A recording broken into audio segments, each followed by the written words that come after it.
for one, am grateful, Mrs. Bush, that they are finally bringing civilization to this savage land. I could not agree with you more, my dear.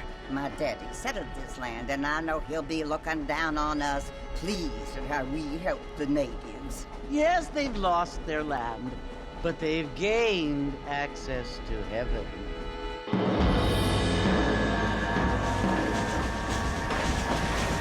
But Father, do you mean unless an innocent receives communion, they're destined to go to hell? That hardly seems fair. What I mean to say, Jenny, is that there is a great deal of difference between an innocent and a savage. I never thought of it that way.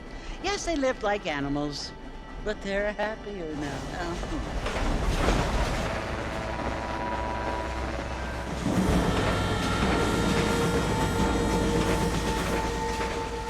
Not only do people now have motor cars, Father, but I heard that pretty soon we will be able to fly. No, only angels can fly, Jenny. No, apparently people can fly. Didn't you hear? Out in Kansas, a man even got a car to fly. I hardly think so, Jenny.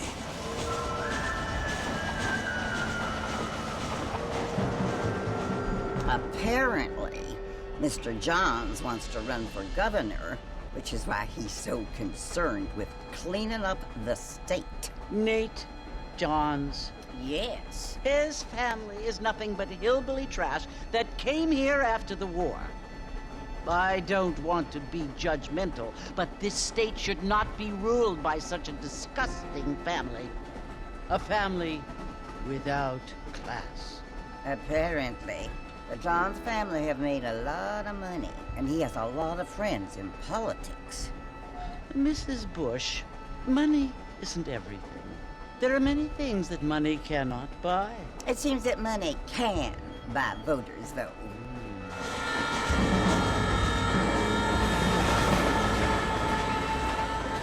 What you must remember, my dear, is that we have been brought here to spread the word.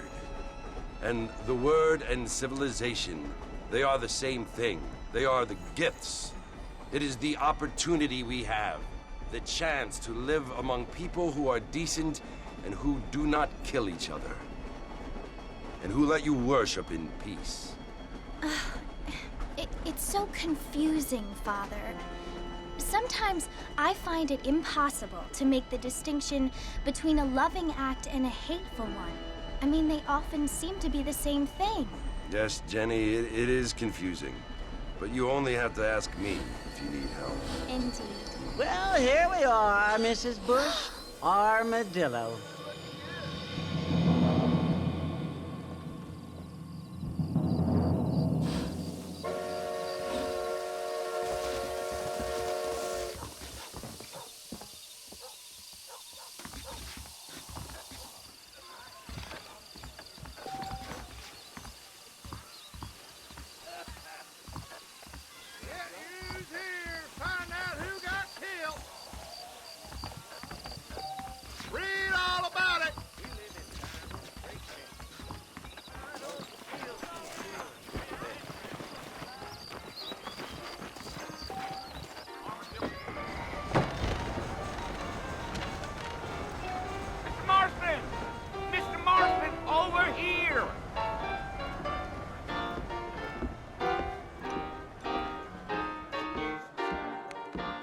Must be John Marston. Sometimes. I'm Jake. Your friends from Blackwater hired me to guide you. They ain't my friends, but pleased to meet you, Jake. I got the horses saddled up and ready out front.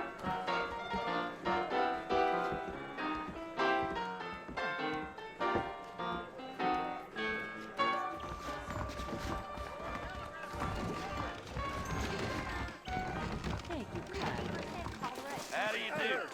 That's what you keep saying. But I don't believe it. I ain't much of a fella for gossip. Well, here, let's mount up and hit the trail. Take it slow on the way out of town. No need to kick up a lot of dust.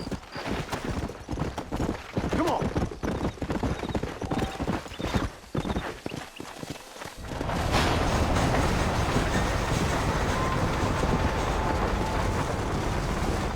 Woo! Fellas, Fort Mercer you want to visit? That's right. Ain't taking nobody up to the fort in a long time. Strange place for a decent fella to want to visit, if you don't mind me saying. Who said I was a decent fella? It's been abandoned for years now. Folks say it was built during the Mexican War. What kinds of soldiers around back then? Why'd they leave? Well, I ain't entirely sure. I heard they had to go up north to fight Indians, or maybe they got tired of being soldiers and went looking for gold. You know how things is. So what are you doing up at the fort? I'm looking for an old friend. Well, like I said, you ain't gonna find many folk around those parts these days. Those you do find are about as sociable as most read effective. I mean, I ain't one to judge a man by the company he keeps, but... Well, he ain't been friends for a long time. Come on. Giddy up.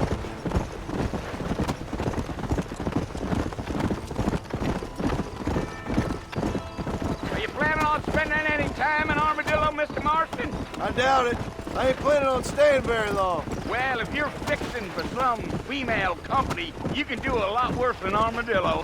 Fine as cream gravy they are. Not like Steve's Landing. Dang, those girls ain't even fit for a drinking man to hole up with. I'm a married man, I'm afraid. Ain't we all?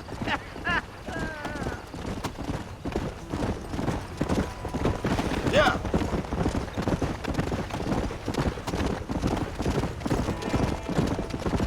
Yeah. So it was the marshal who hired me.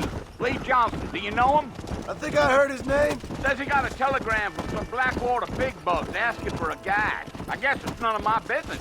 That's right. Let's go.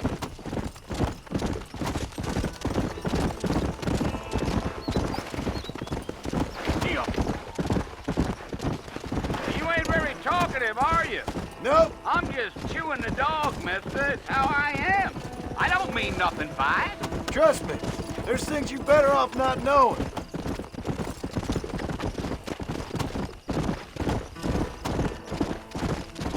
I'll tell you, Mr. Marston, those coyotes eat better than I do. Almost there, Mr. Marston. Just over this hill.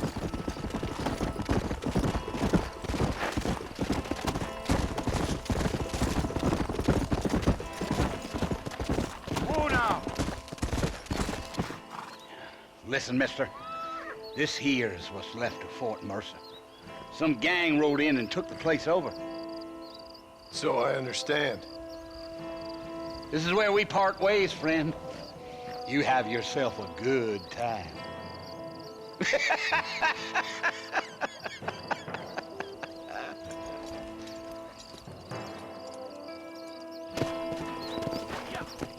Come on.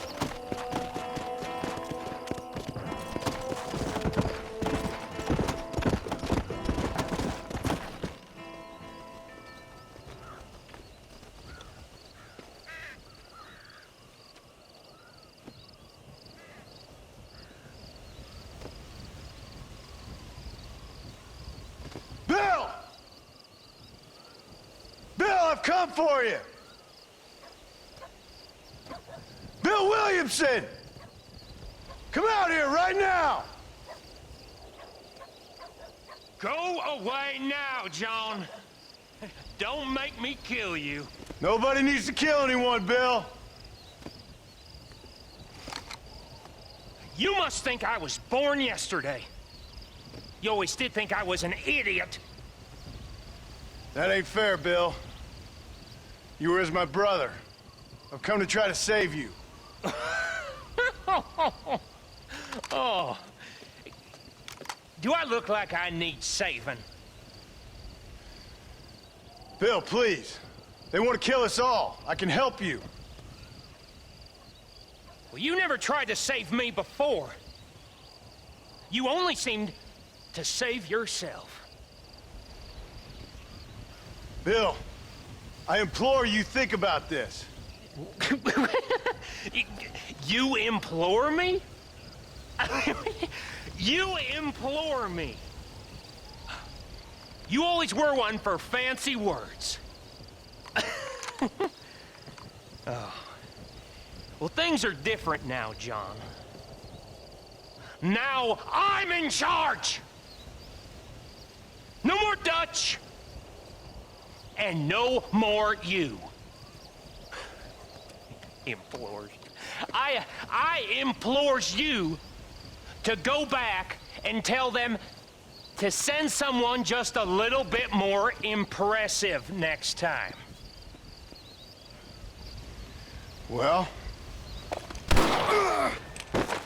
Oh. Poor John.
Well, you're alive.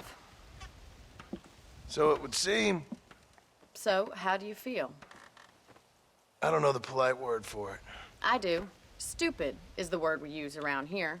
What were you doing? I was doing something stupid. Well, you'll be okay. Once you didn't die, the doctor said you'd be fine. He got the bullets out a couple days ago. Good. It cost us $15. I'm sorry, madam. Should have left me there to die. Did you want to die? I mean, was that it? Was that why you went straight out to Fort Mercer and picked a fight with the worst bandit in the county? To die, Mr. Mr. Marston. John Marston. Bonnie McFarland. Miss Bonnie McFarland. Well, you may be right, Miss McFarland. I don't know. So what were you doing? I was trying to give Mr. Williamson a chance. For old time's sake. You know Bill Williamson? Knew him. Long time ago. Well, what was he like? Dumb. Just like you. Thank you, miss. You see my hat? I have. And, what will you do now? Now I'm gonna take my time and go after him the less kind way. Well, that sounds very fun, Mr. Marston. Quite heroic, just like in those penny dreadfuls my brother used to read. Meanwhile, if you'll excuse me, I've got a ranch to run.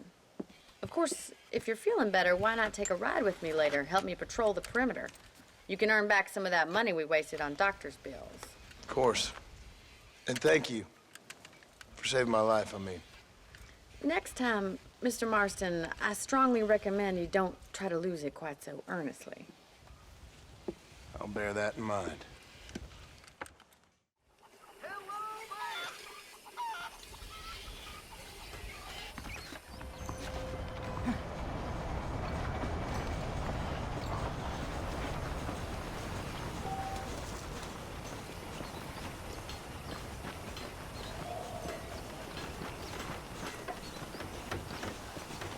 Well, hello.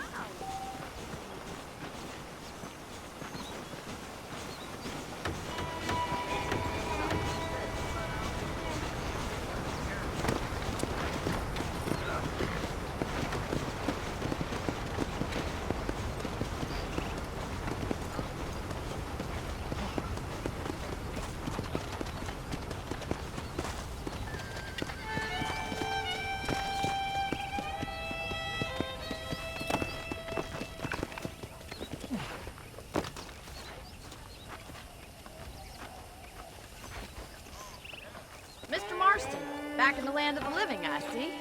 Figured it's about time I started paying back that $15. Well, no time to waste. The horses are saddled up over here.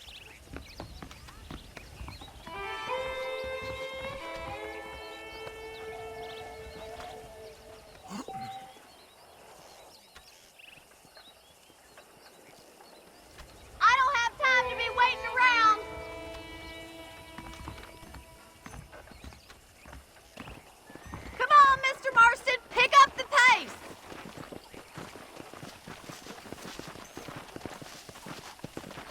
There's the foreman's office. It's also where we lock up good-for-nothing outlaws, such as yourself. I'm happy enough with my current quarters right now, Miss McFarland. Okay, let's see if you can still ride a horse. Let's make a tour of the ranch so you can get your bearings.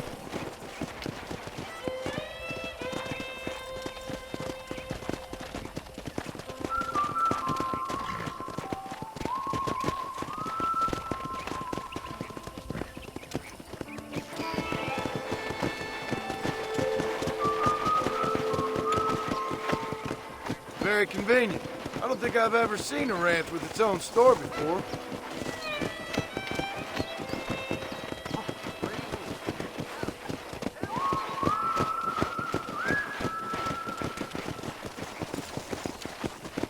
Come on, boy. And here's the corral. This one's for the horses. What do you think? I'm no expert, but it certainly looks like a fine corral. I suspect you've stolen more horses than you've broken. Now, where'd you get such an idea? Try to keep up, will you?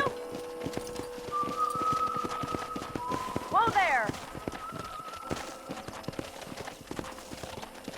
I don't have time to be waiting around. Let's go!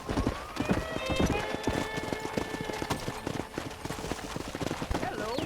That's the train station. Things sure have changed since the line finally got finished, bringing in all sorts of new folk like yourself. Come on, Mr. Marston, pick up the pace. Try to keep up, will you? Go! Easy now. Yeah.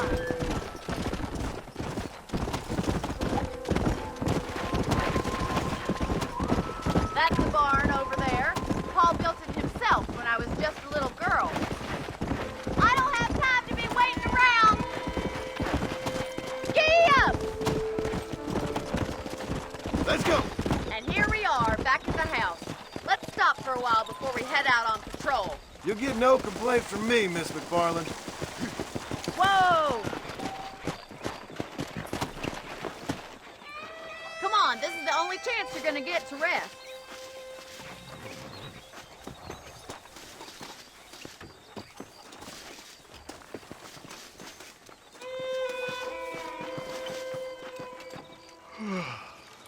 How about a cold drink, Mr. Marston? Thank you, ma'am. Getting shot, then riding a horse seems to take it out of you. I could use a rest. Sure. Come on in. I'll show you the house, and then you can sit for a while. Thank you.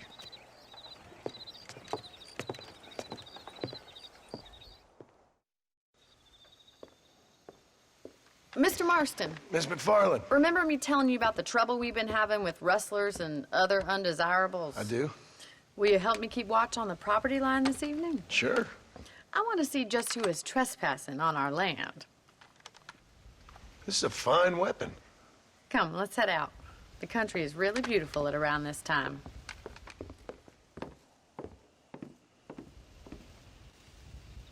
Come on, then. Let's mount up and take a look around.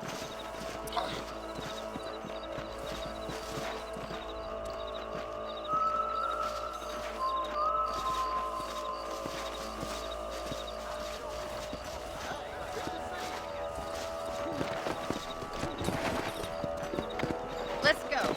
Keep your eyes open and try not to get yourself shot again. Come on. Thank you, Mr. Marston. I feel a lot happier someone's along with me. I feel a lot happier now I got a rifle. Well, with your trigger itch and my feminine intuition, we should make quite a team.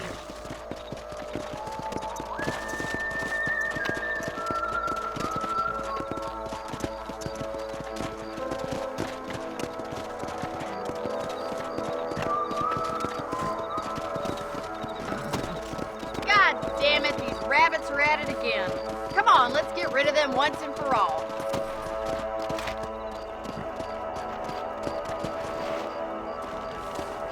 Get your rifle out. It's about time these little thieves met their maker. You got one! Nice shoot! That's it, kill those little varmints.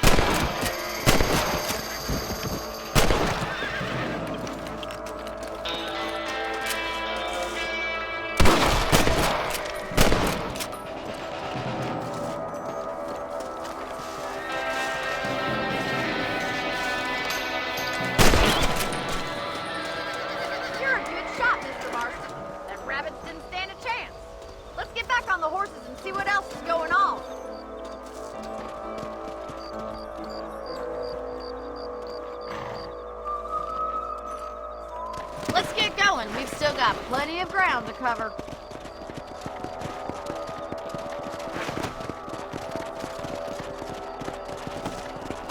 If it's not the rustlers stealing our cattle, it's the rabbits stealing our crops. It ain't never easy living off the land like this. Maybe you should move to a big city. Become a lady of leisure. Damn coyotes are back! We can't afford to lose any more livestock. Kill them, Mr. Marston!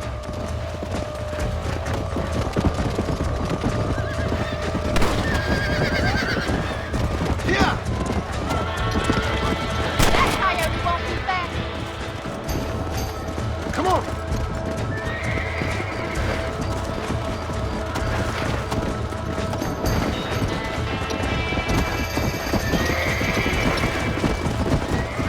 Hurry! I bet they're going straight for the chicken coop.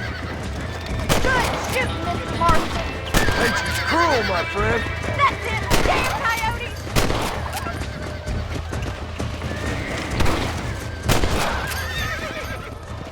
Looks like that was the last of the coyotes. Just a shame we had to lose any of the chickens. Let's go. I'll take you back to your room.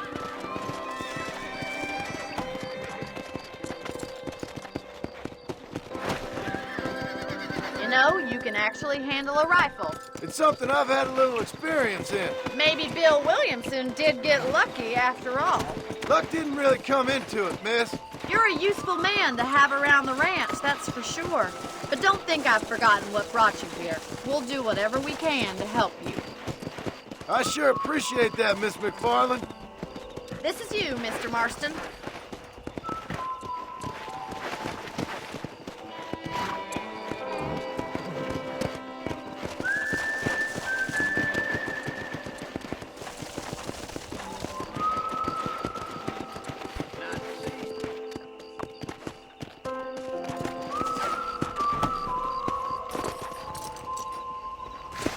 Thank you for your help, Mr. Marston.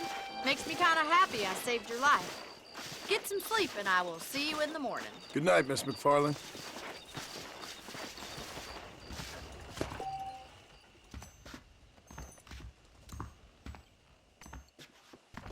There's a change of season in the air. I feel it in my patient's bones.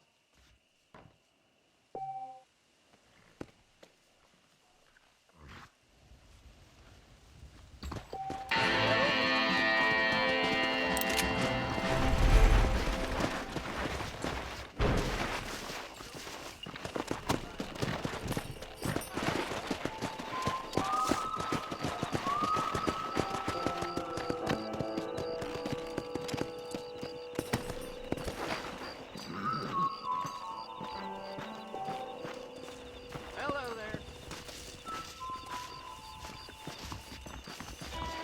I believe the town of Blackwater would benefit.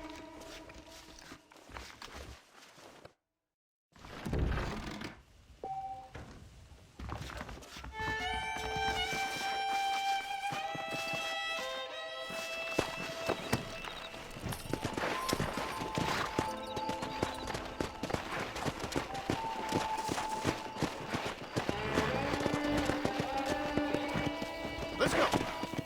How are you doing?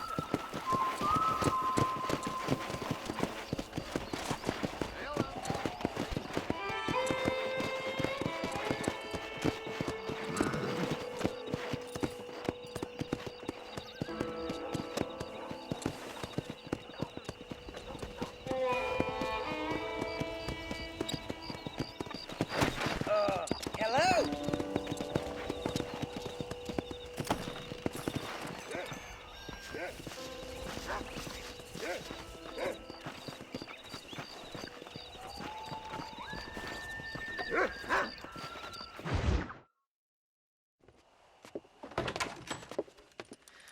Oh, Mr. Marston. How are you doing today? I'm well, Miss McFarland. Thank you. How are you? Well, I'm fine. Thank you. So, how are your ribs? Fine. A little sore, but apart from a couple extra scars, it'll be as nothing happened. Good. Come in, come in. You know, you never did tell me how you met that Bill Williamson or what you wanted from him. No, miss, I did not.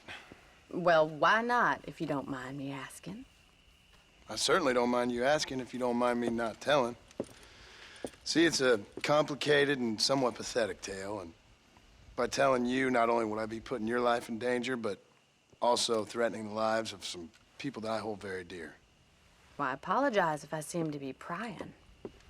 And I apologize for my reticence. Hope you believe me when I say that it's simply out of respect for you. Of course, Mr. Marston. I understand that a city dweller such as yourself likes to have some exotic secrets, so us country folk are impressed. I'm no city man, miss. Yeah, but I saw you get on the train at Blackwater. You with those gentlemen in bowler hats? I'm still no city man. But I'll bet you can't ride, Mr. Marston. I hate to take money from a lady, miss. Oh, you won't be. I'll race you right now. If it makes you happy. We'll see.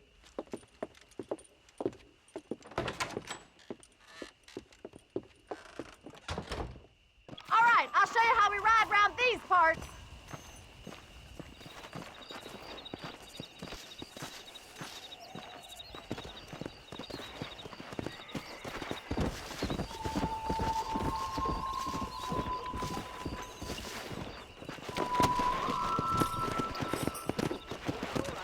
Come on!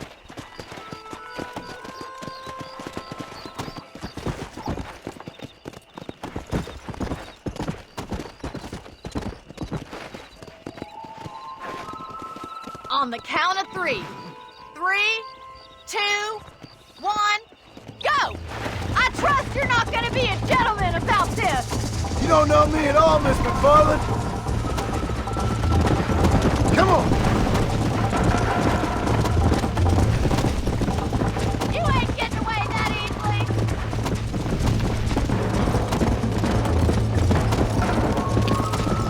Yeah! Come on!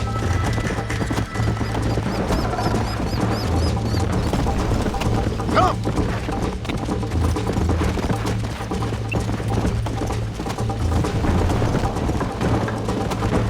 Are you saving the best for last?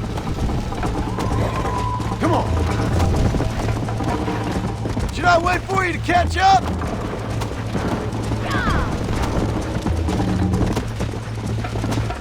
I bet you're starting to regret your brave words, Miss McFarland. How you doing back there? Would you like me to slow down? This sure beats milking cows. You're gonna wear that horse out.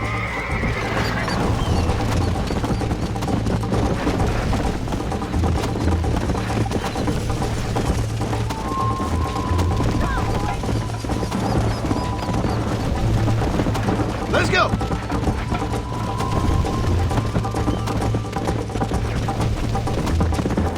Go.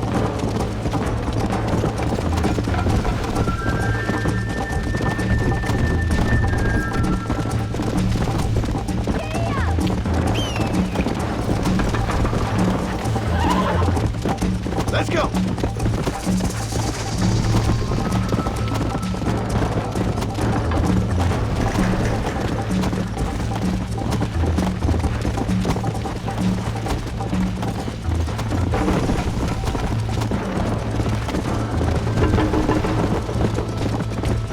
Yeah! Yeah.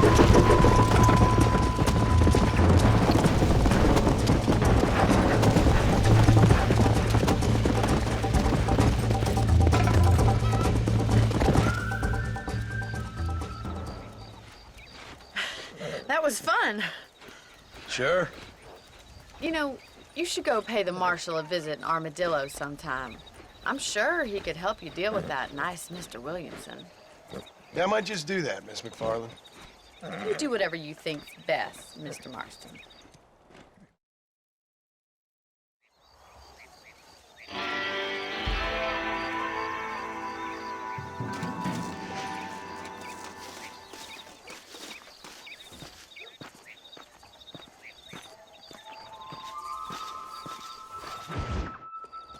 Ah, Mr. Marston, how are you? Good, Miss McFarland. How are you? I'm well. would you mind riding with me to Armadillo? I've got to get some supplies and I could do with the company. Of course. You can take the reins. It wouldn't do for a terrifying bounty hunter such as yourself to be seen driven around by a woman. Take the driver's seat. Come on.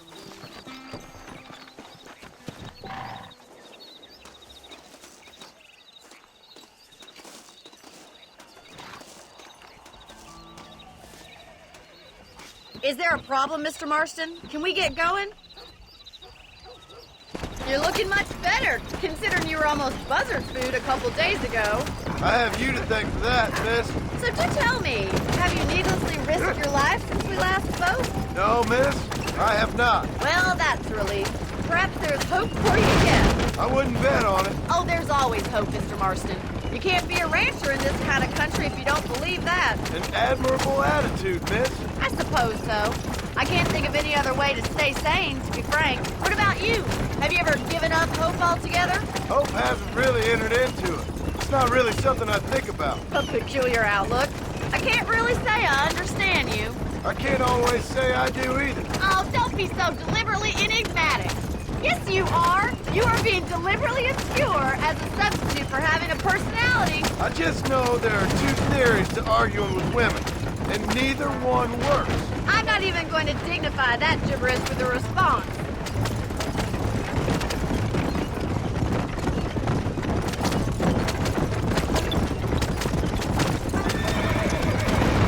I think it's kind of funny I found you dying on the side of the road and now you're driving me into town.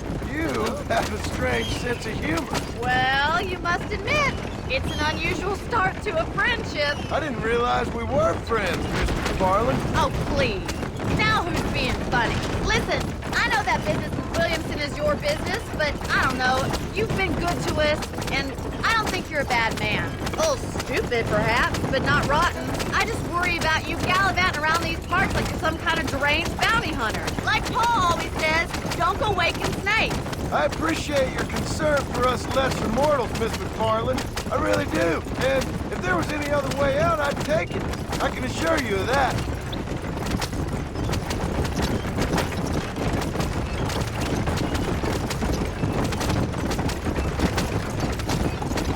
You never did tell me where you live. I have a small holding up in Great Plains. A farmer? Yeah, and I'm the Queen of England. And at what point during your day of hunting down outlaws do you find time to raise chickens? Only been at it 3 years or so. I guess I'm kind of new to it. You're telling me? So who's looking after this farm of yours right now? Uncle. Well, he's not my uncle, as far as I know. Just an old dog who's as lazy as a lizard on a hot day. The kind of fella laboring under the delusion that age brings wisdom. Sounds like the perfect person to leave in charge of your entire livelihood. Well, thanks for driving me. It was nice to be able to enjoy the view for once, and a little company never hurts now and again. You're more than welcome, miss. Least I can do. Thank you for the medicine. Why don't you have a look around Armadillo? You can always take a stagecoach back to the ranch later. I might just do that. Travel safely, miss. Try not to get yourself shot. I won't be around to save you this time.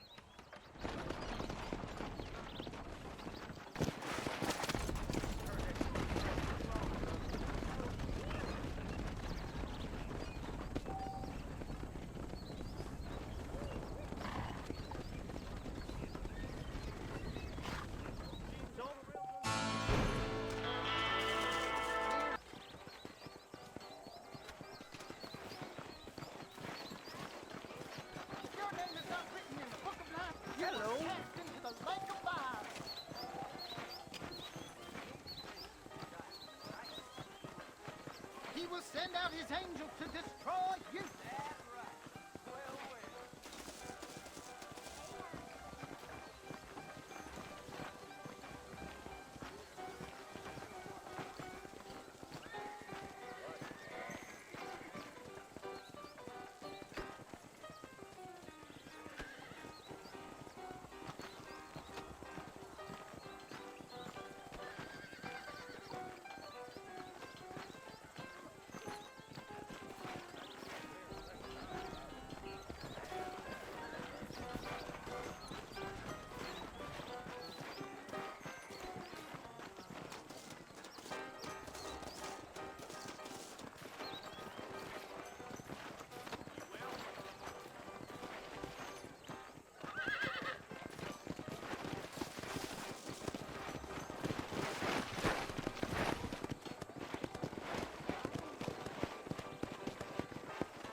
Tough now, mister?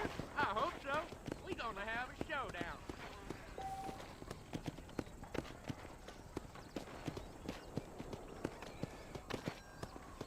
I don't miss, mister. Bear that in mind.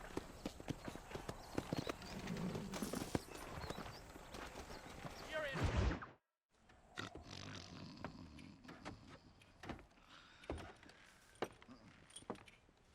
Excuse me.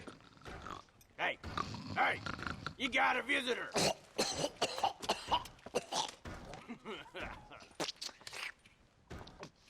Shut up, you! And what you want? My name's John Marston. You wanted to speak to me. I did? Apparently so. Why? I guess because we're both in the business of the law.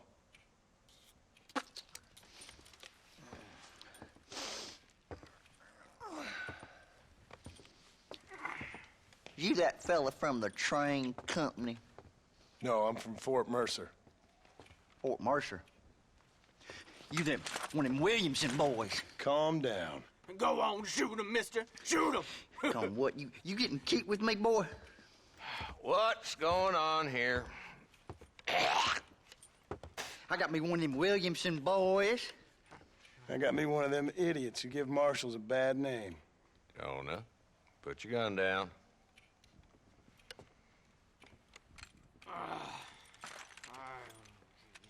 You must be the man from Blackwater. Yes, sir. Listen, that dog ain't too bright, but he seems loyal. Jonah, get out of here for a minute. Yes, sir, Mr. Johnson, sir. And you. Oh, I done seen enough of your hide around here, friend. I think there's some school children down the way you can go and frighten. Oh, hardy fucking har. Dickhead. What are you doing here, Mr. Marston? Apart from frightening my deputies. I'm here to capture or kill Bill Williamson.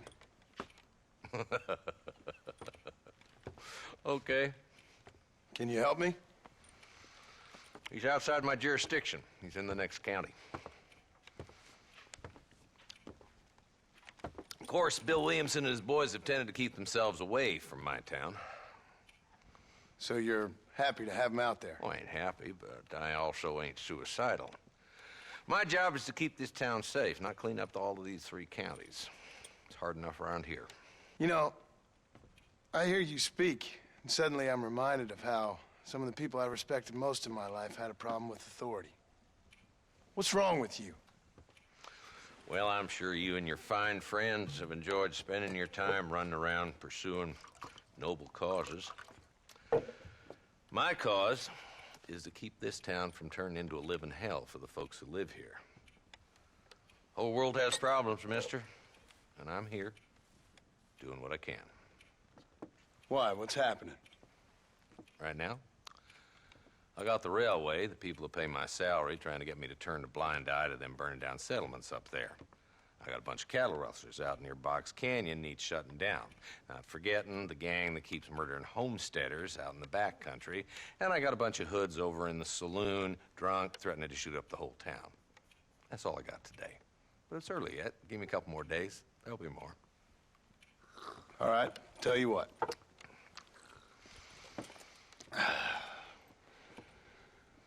Let's go deal with them hoods in the saloon. Then we'll discuss Williamson. Okay, boy. You're a persistent little cuss, ain't you? Only when things matter.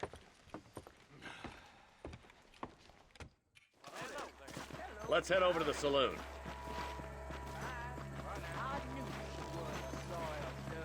Hello? Who are we looking for?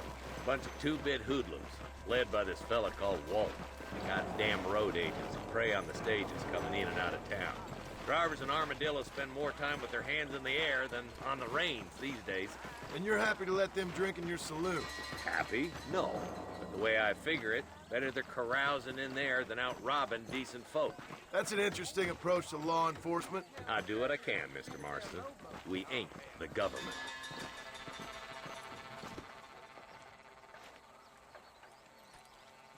is the dumb rat bastard now? Let's follow him. See what kind of hole he crawls into.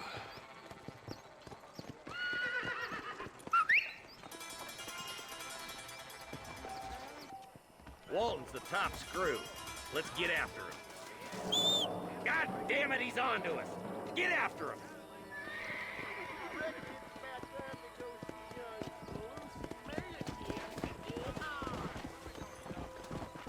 Catch me up. I don't want to let that bastard get away.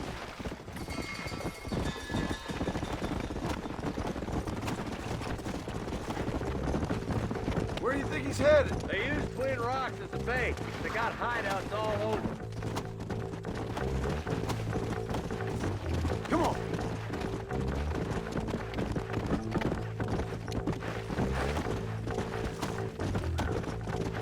Let's go.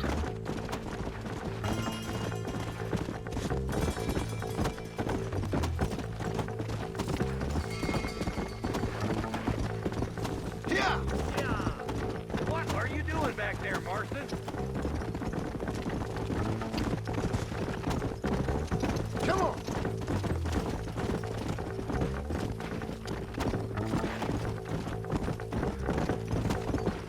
Looks like he's holed up at the old Pleasant's house. Let's hold up a minute and find a spot for our horses.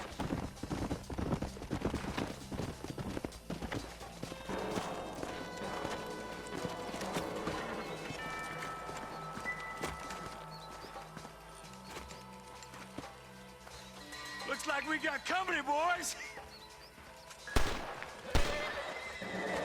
Damn. Take cover. We'll work our way up this hill. Hey, yeah, you, over here. Marston, I got you covered. Move up to that wagon. Behind the crate, Marston. Smoke him up. I'll kill every last one of you. Now move up to that crate. I'll cover you. You boys just ain't that tough. Now get to that rock. I'll shoot you some space. There's another one behind the outhouse, boy. Look, over there. Now get behind that outhouse. Ain't sure we seen the last of them. Now do it. Deal with those two, Margaret. Up here, cocksucker. That's Walton inside the house. Let's see if we can take him alive.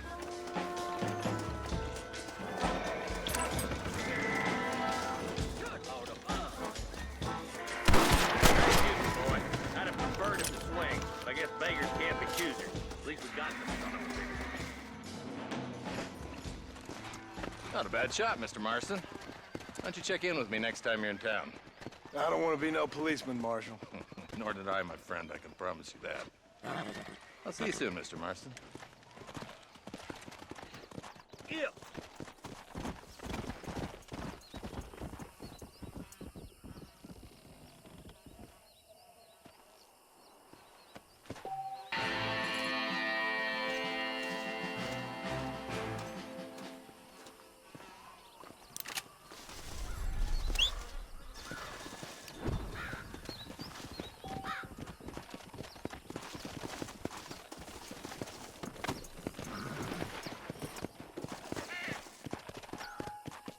Let's go.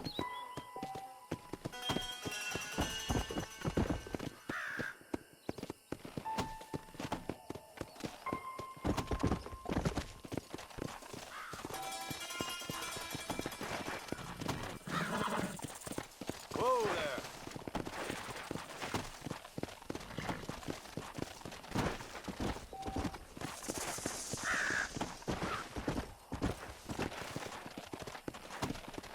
Yeah.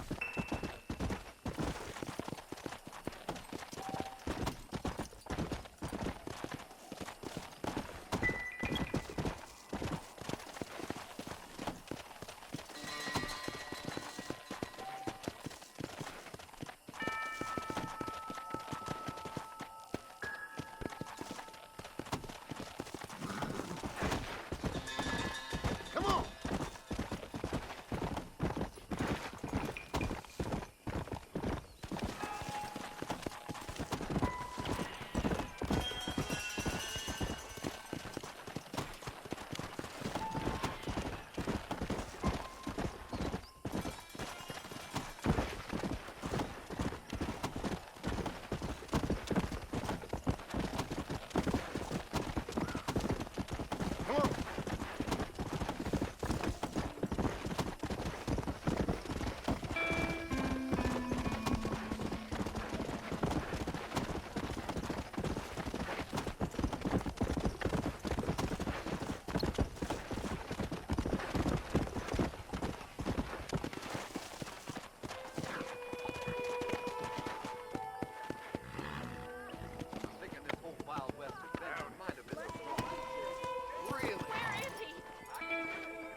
731. What is it with these things? Hello? It's a new line. Hello? Hello? Sounds fun. What's happening? I have no idea. Yeah, if it's important, they'll send someone down like they did with you. Suddenly, the world is full of theys. Yeah. I remember when we first got here. We used to consider people from Dade County to be exotic. Now guys can get here from the Midwest, and they can do it in 6 days. Things have changed. They've gotten away from me. Hello? I don't understand it no more, boy. Honest to goodness. I'm not sure I do. Marshall! Marshall! Marshall! I just been up in the canyon, spying like you said. I think I seen me a couple of them rustlers. I think it was the Ballard twins and a couple of Mexicans. They up there right now? Well, it was a group of 4 men rounding up Mr. Gulch's livestock, and none of them looked like any of Gulch's hands, so yes, sir, right now. That sarcasm's most unbecoming, Eli. It's gonna hold you back in life, even worse than your lazy eye. All right, let's go. You ride with us again, Marston? Will you help me? I will try. It'd be my pleasure.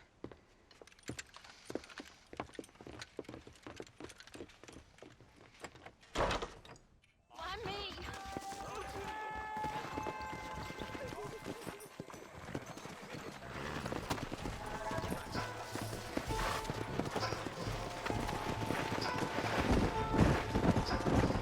How long you been working for the government, Marston?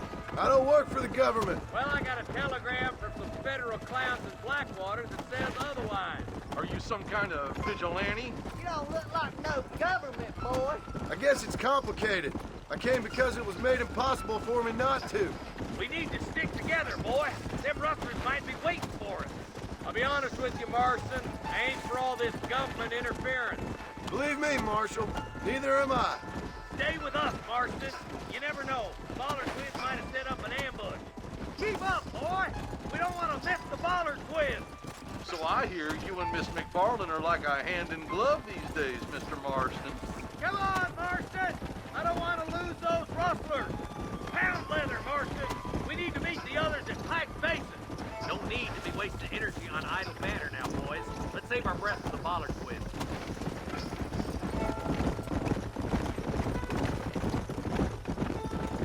Come on.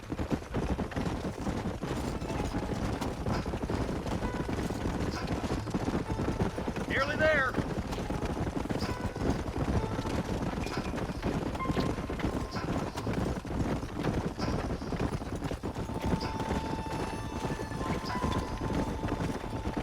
All right, boys. Let's proceed on foot from here. Head for the fort.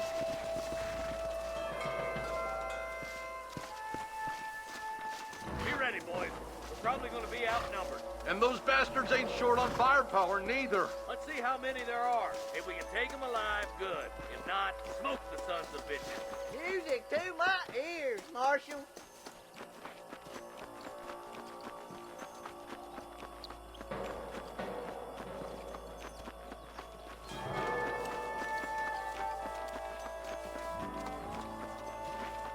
Come on, stop lagging behind.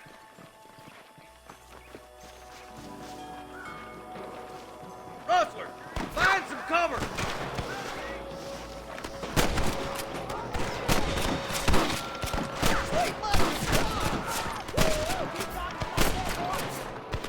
Got one. We got Mr. Gulch's cattle. You boys take the left fork. I'm going this way. Marston, you can tag along with me or join the deputies.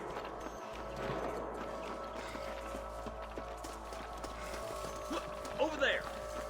Hell no.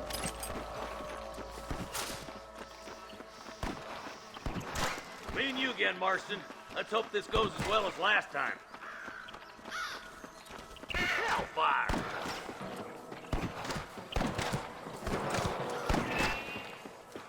Eyes up, boy! Behind that rock! Come on, you coward!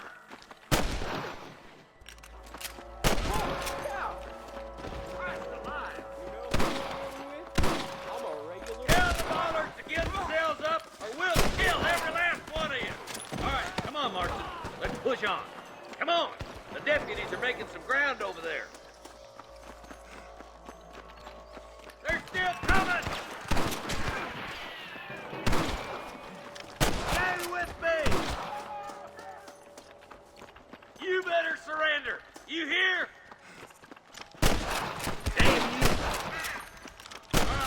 move down and take those bastards in the camp.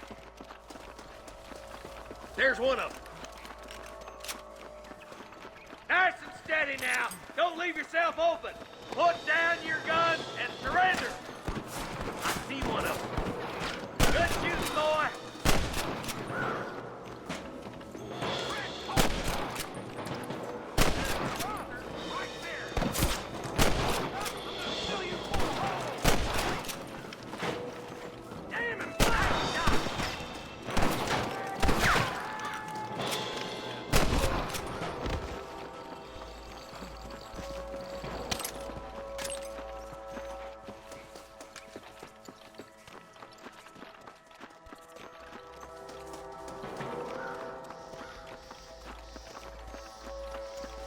Let's push it. Watch out. Looks like there's a couple of snipers over there. God damn it. Take out those snipers, boy. Oh, my good God. Surrender, or I'll kill you all. That bastard won't be rustling no more. Follow me. My God.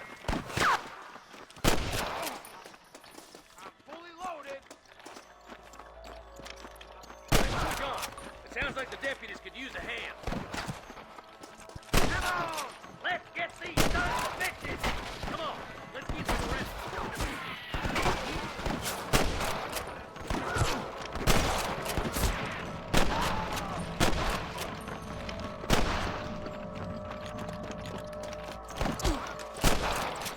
Damn fine shooting, boys. Come on, let's regroup.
I think that's all of them. Fine shooting, boys. Now come on, let's untie those hostages.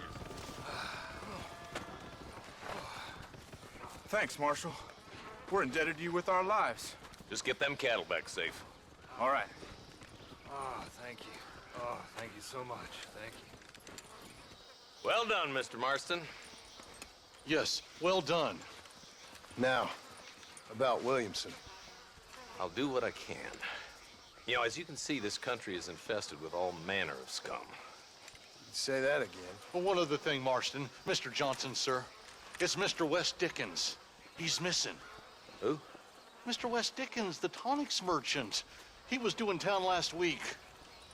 Oh, the narcotic and bat piss salesman who cons housewives out of their money with promises of eternal youth. Yes, him, but I think you're being a little unfair.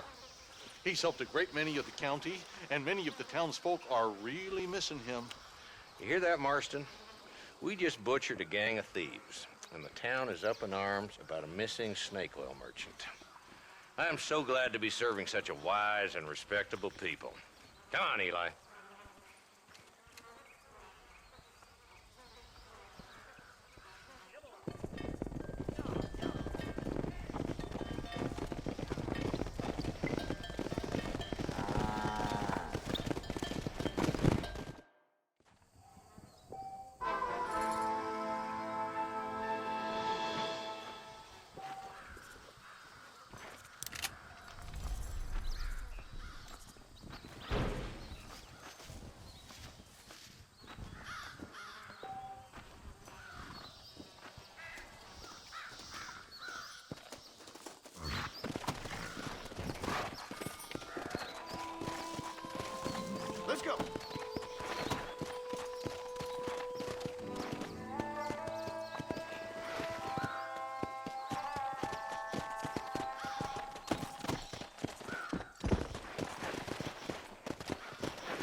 Excuse me.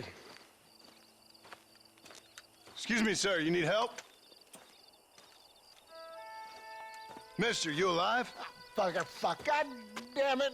Good heavens. Excuse me? I said, no, I'm not okay. Do I look like I'm okay? You look pretty good for a corpse. Praise be. Move up, mister. Time to get you to a doctor or an undertaker. Whichever you need once we get to town. St. Peter, open up them pearly gates. I'm coming home. Come on, mister. Come on.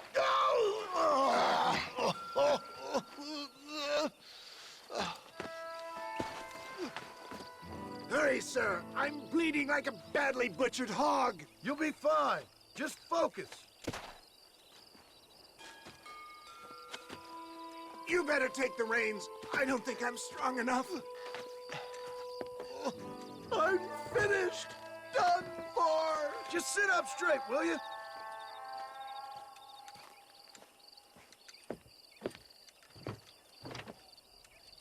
To Armadillo!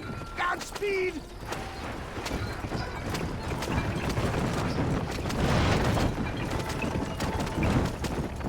What is your name, friend? John Marston. Oh, good God! Out of the frying pan into the fire! Excuse me? How many outlaws can a man encounter in one day? You must have me mistaken with somebody else, friend. The Baller Twins, Alton's gang. I know who you are. My God! They've come back to finish me off! He's getting closer. For the love of God, stick to the road!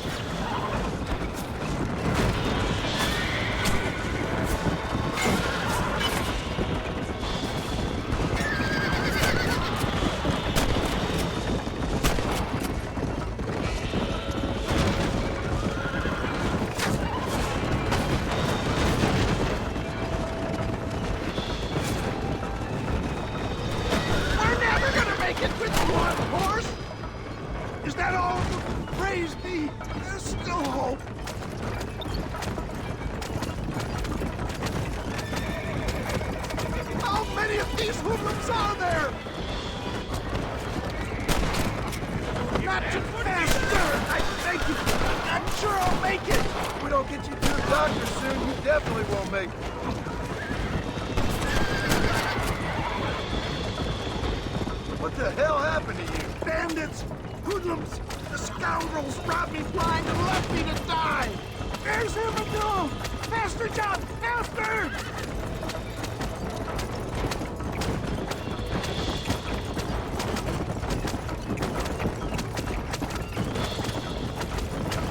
I'm flying high!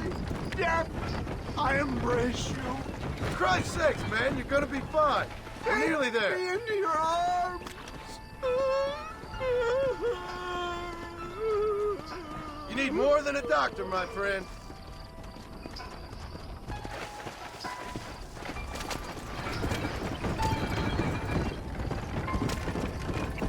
We're here. Stay with me. Where the devil are we? Armadillo. We made it safe, you'll be happy to know. Thank you, sir. Thank you. You're a gentleman and a true man of honor. Coming from you, I doubt that means much, but I appreciate the civility. I owe you, sir. And I always pay my debts. Jesus. But if I die, I'm sorry for it. If not, I'll be your man for... Let's get you fixed up first. Then we'll decide what you're my man for.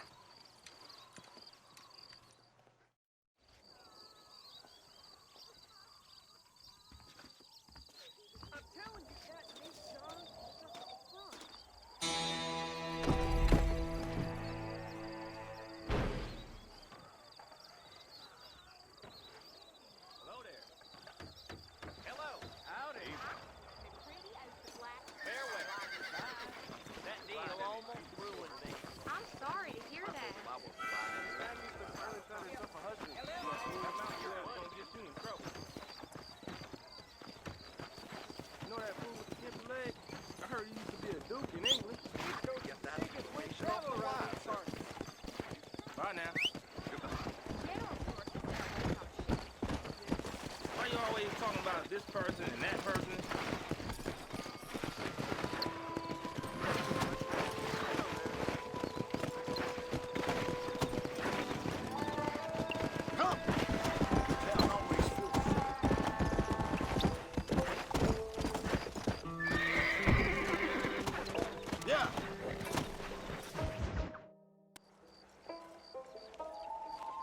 Mr. Marston, I've been hearing about your plans. Have you, Miss McFarland? Yes, from Lee Johnson, to settle here and build a life for yourself. I'm afraid those aren't my plans. See, I already have a life. Well, I had one, and I'm trying to reclaim it. Or maybe what you could say is that I had two, and I'm trying to end one of them so the other can survive. You do so love to talk in riddles, Mr. Marston. Do you do that, I wonder, as a substitute for having anything interesting to say? Probably, Miss McFarland. Oh, call me Bonnie, you fool. Call me Bonnie. Miss McFarland, I'm married.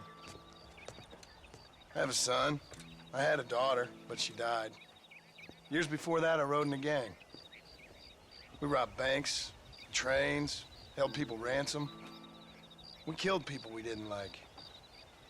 Bill Williamson was in that gang.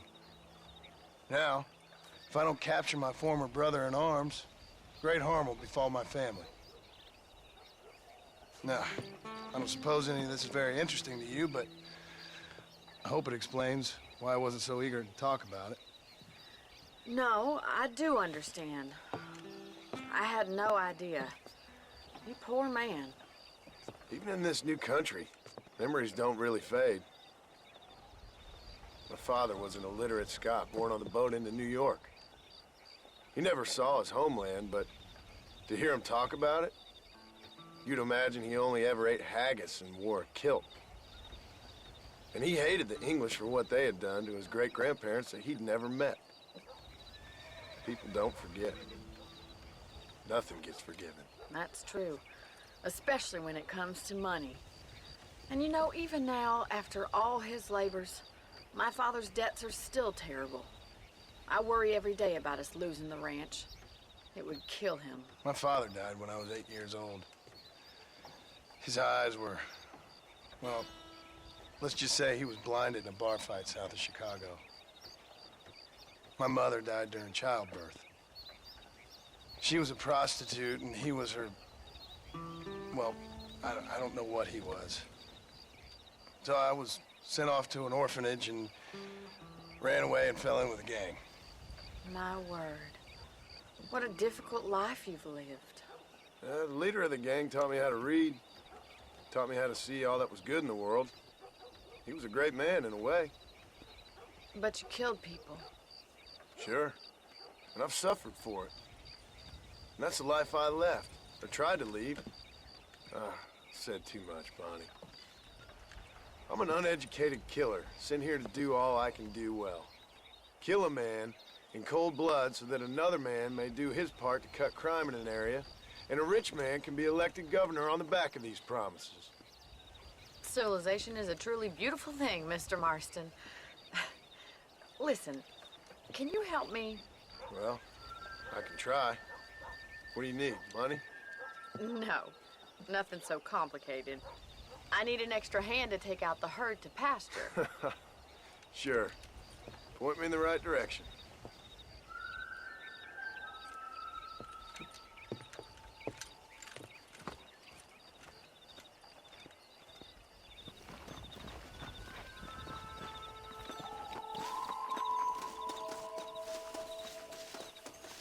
Thinking this whole Wild West adventure might have been the wrong one. Right. Are you ready to learn how to herd some cows? Really? Giddy up! Let's go! Thank you for telling me all that back there. It must have been hard for you. Hope you understand now why I've been playing my cards somewhat close to my chest. I didn't know you had a wife and child. Then again, I don't think I ever asked. They're lucky to have a man like you.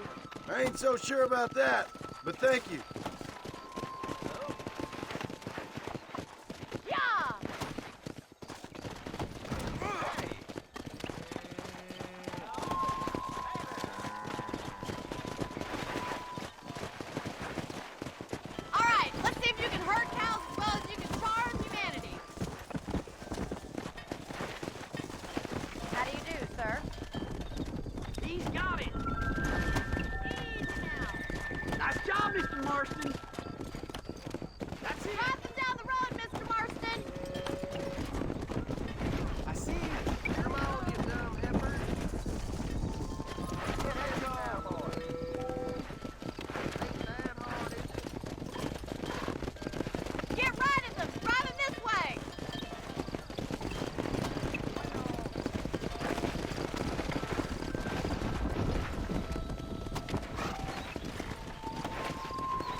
be your true calling, Mr. Marston. Either that, or you were a cow in a past life.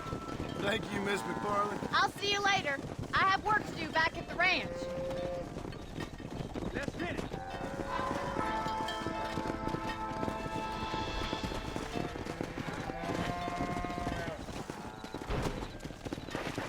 Come on.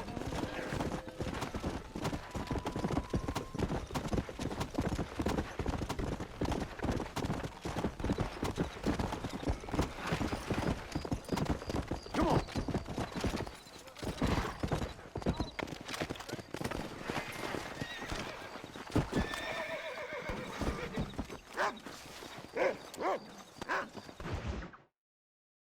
Well, hello, Mr. Marston. How are you? Fine, thank you. How are you? I'm fine, thank you. Did you meet my father? John Marston, this is my father, Drew McFarland. Pleasure to meet you, Mr. Marston. Please.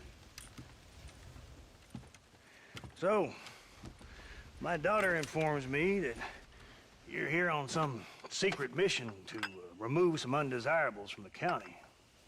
Something like that. I'm grateful for the hospitality, sir. Well, you know, we've lived here for 30 years now. Came here from the east. The land had never been settled. For 10 years, we fought the Indians. Tough men. And we had outlaws, and we had drought, and we had smallpox, terrible winters, cholera. I buried more of my children than I raised. Sorry to hear that, sir. I've seen strong men wither and die under that unforgiving sun. That whole herds of cattle take sick and die. But I've never once doubted my life here. No, sir. When I hear about this so-called federal government sending out agents to covertly murder and control people, then I start to worry. I mean, yeah, all right, Williamson is a menace, and men like him are the plague. But isn't a government agent a worse menace? And all that symbolizes, I mean. You may be right, sir. Well, you're a brave man. You're always gonna be welcome here. But you tell your friends out east that we don't want to live like that out here. That sneaking around and spying and secret missions. It's preposterous. Trust me, sir. I agree with you. Good. Good. Well, we won't insult you any further. Come on, Bonnie, we got things to do. Mr. Marston, do you want to join us? It's Daddy's favorite pastime. Apart from political discourse, that is. What is? Breaking in horses. Come on. I hear you're a pretty decent rider. For a city dweller, that is.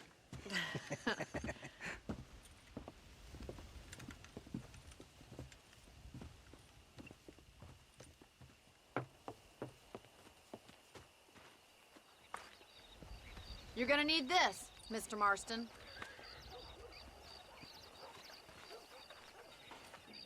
Right, now you got some rope on your belt. Let's see if we can't wrangle some horses.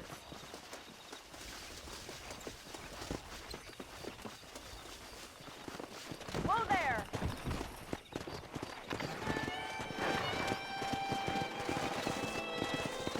Come on!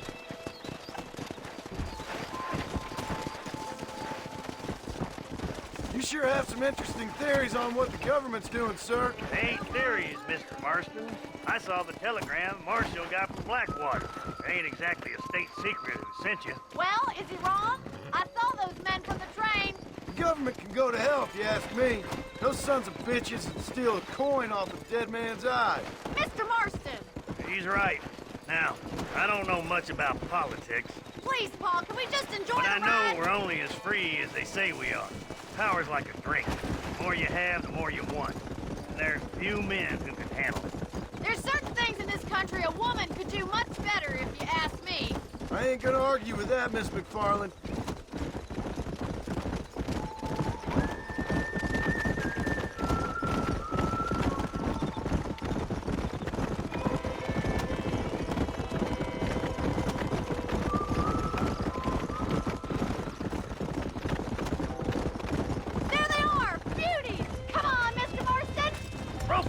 for me, Marston. Easy now. Come on, don't be afraid of that lasso. Come on, boy. Come on.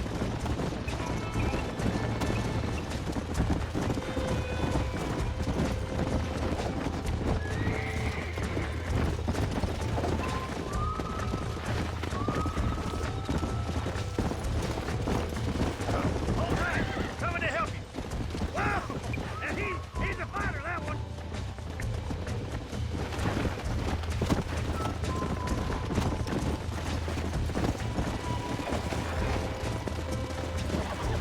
Hold him there now.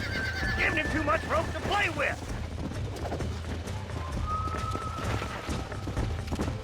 Go.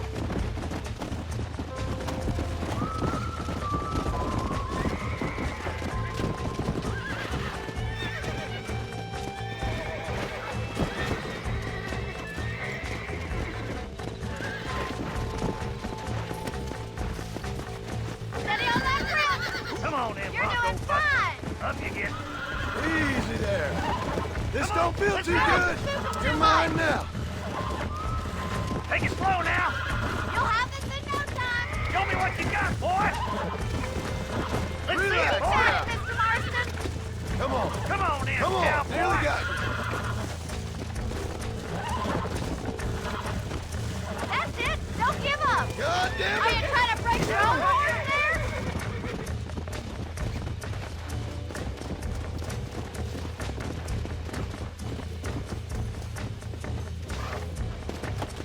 Come on.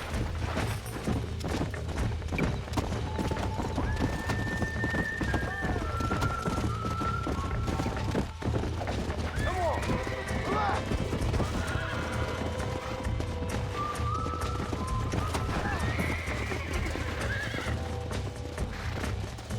Nice and steady now. Don't let it bust you, Mr. Marston. Lean into it. Relax now. Nearly there. Relax. Oh, shit. I got you now. Calm down now. Almost got you. Look at that. We'll make a cowboy out of you yet. Mount out, Marston. You leave this to me. I think that's enough activity for an old-timer like me. I'll take this one back to the ranch. See you later. Come on, then. Let's see if you can get another one. What are you waiting for? Come on, rope one of them. Let's go. You haven't got all day.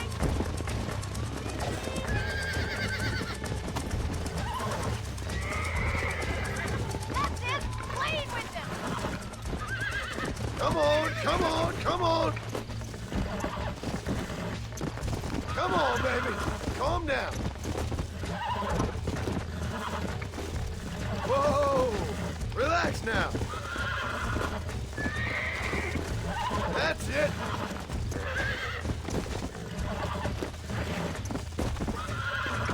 It's all right. Look at that. Pure and natural. Nice work. I think that'll do it for today. Let's get back to the ranch. Let's go.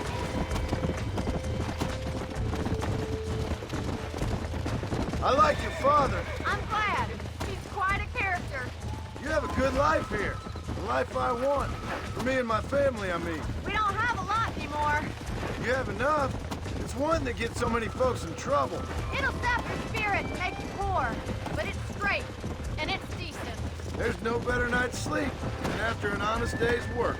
It's no wonder you look so tired then. Some deck must be shy of Joker, Miss McFarland.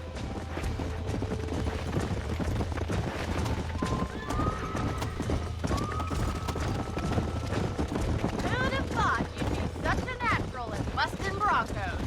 That was fun. I think you could be a fine rancher one day.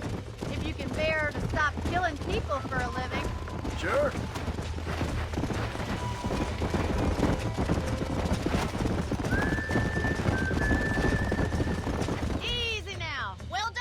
Marston. These are fine horses. Hey, Bonnie. Amos was saying some horses been spotted somewhere outside of Armadillo. Let's go, Mr. Marston. We can really do with those horses.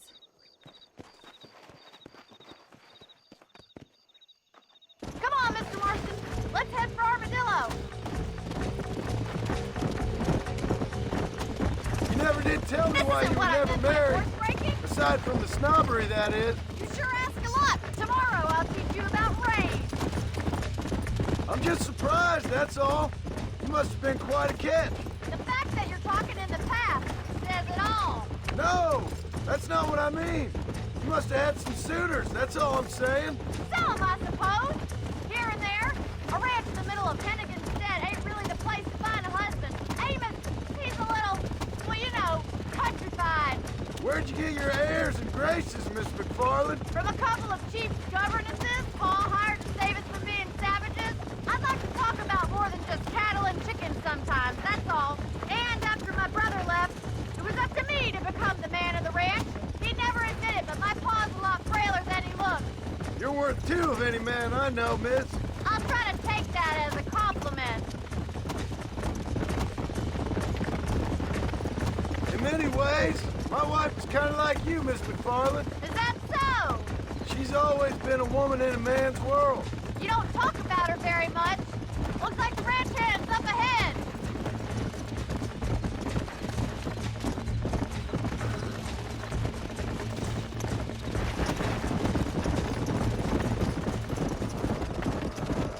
Let's drive them up the canyon, where it narrows.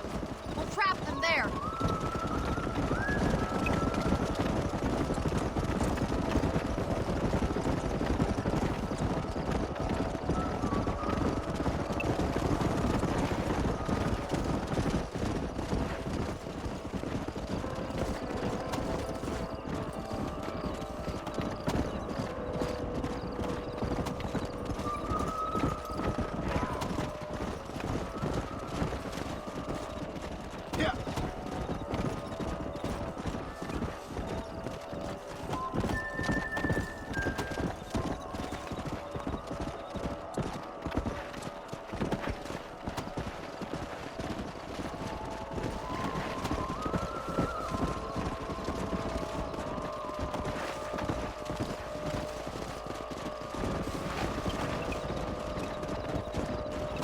Slow down!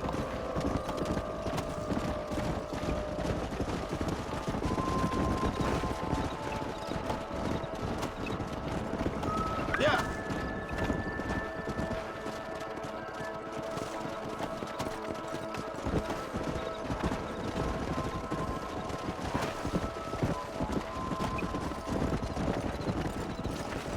Come on!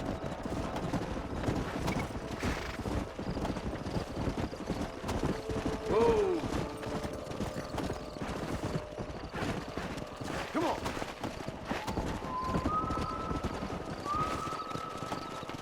Whoa!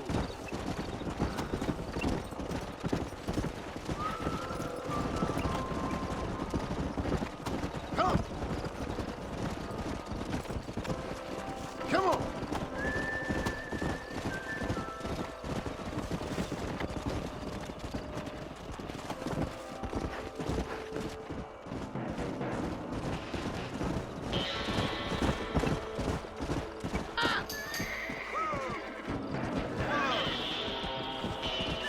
Looks like we got the lot of them. What magnificent animals they are. Hey, the stallion's getting away. Chase him down and bring him back. Come on!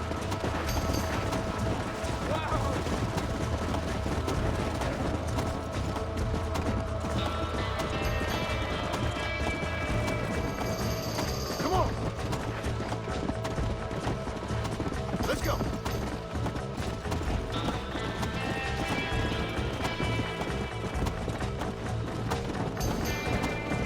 Hey!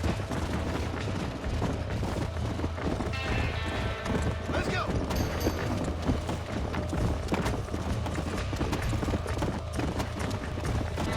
Come on!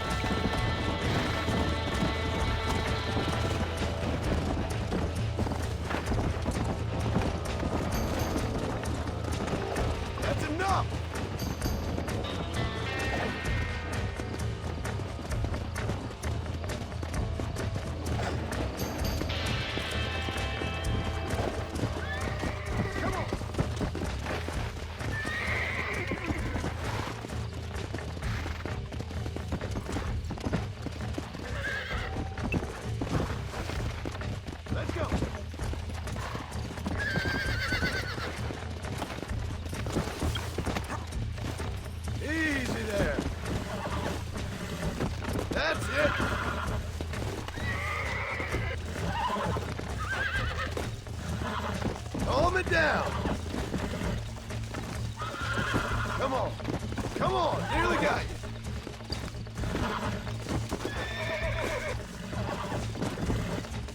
Relax now. Almost got you. Yeah, that wasn't so bad. Yeah.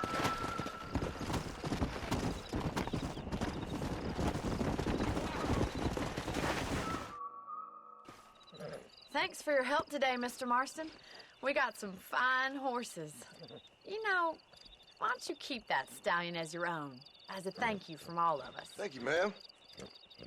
He's a fine animal.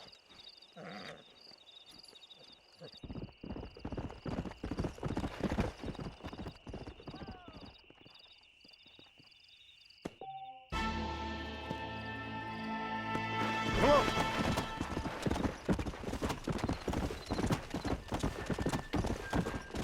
Easy up now.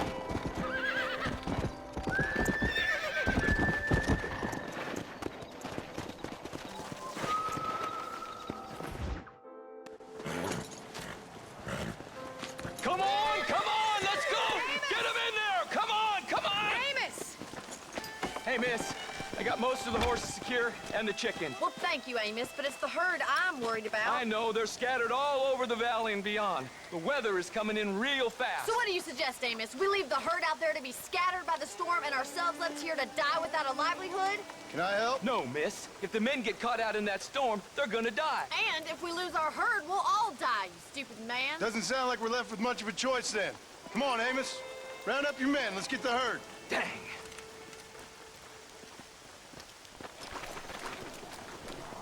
Come on, boys. Let's go. We don't have much time. Let's go.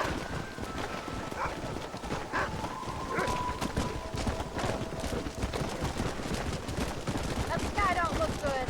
I'm starting to think somebody up there's conspiring against me. Are you a religious man? Not in any real sense. Sometimes I tell myself things happen for a reason.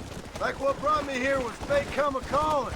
But nobody made my path but me. We all need to look for answers somewhere. Some in big old books, others in big old bottles of whiskey. Believing in some kind of divine purpose ain't gonna get me my wife and kid back. Past is who we are, Miss McFarland. There ain't no changing that. Faith is a luxury I can't afford.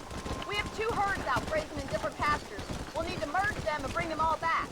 I think we can handle that. The cows get real ornery in bad weather. It's more work, but I'll show you how to deal with them. I'm gonna save my voice for the herd.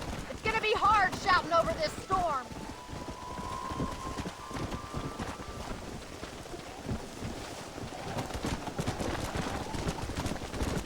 Come on.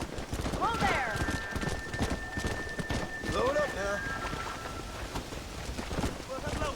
Let's take them over to the other herd. We'll try to drive them all back to the ranch together.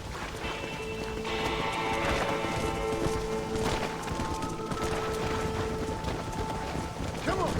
I haven't seen a storm like this for a while.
Marston.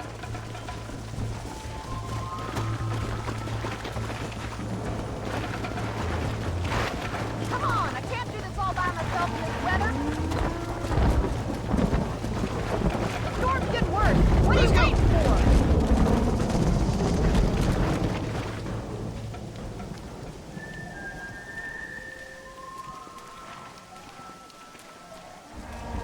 You saved the herd back there. You might make a decent rancher one day. Thank you, Miss McFarland. Yeah!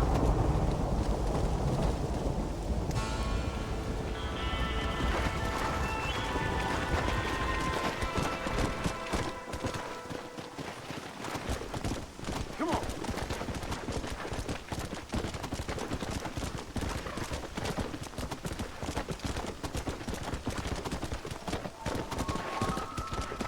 Whoa, whoa.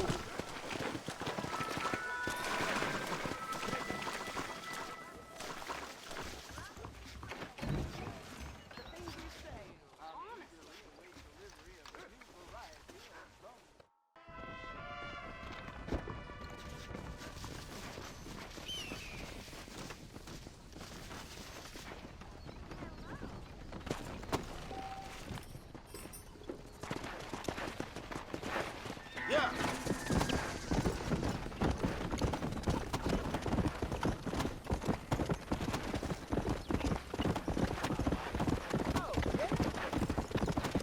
Let's go.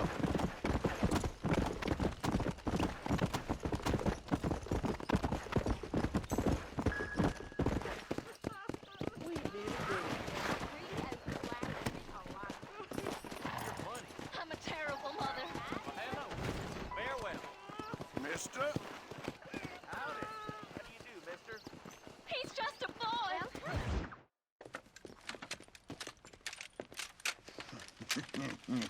Ah, since you're here, you want to make yourself useful? Not particularly. Listen, son, I know you got a mission, but right now I need another gun. Why? What's happening? I've had this problem for months with this group of bandits who are getting drunk and murdering settlers. Last night they went to a big place up near Ridgewood. They burnt the place down, killed the men, burning most of them alive, and raped the women. Women folk then got their throats slit.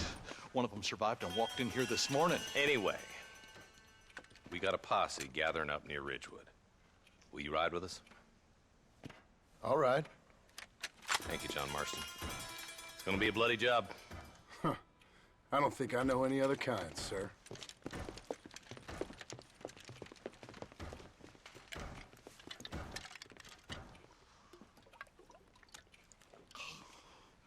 Hey, wait up! Yeah. All right, let's go. Stay together. Marston, I hear you caught up with Mr. West Dickens. I did. For a man who claims to have found a remedy to all ailments, he was in pretty bad shape. His tonic has helped a great many people. It's a medical breakthrough from the East, the result of years of research. If only it could cure him of his diarrhea of the mouth. I wouldn't be so dismissive of science if I was you. Times is changing fast. He's no more a scientist than I am a priest. But people can spend their hard-earned money however they please. He's certainly a character, that West Dickens. I can't understand a goddamn word he said. A more flannel-mouthed bunko artist I've never met. Look at them vultures circling up ahead. We should check it out. Marston, Eli, go see what it is.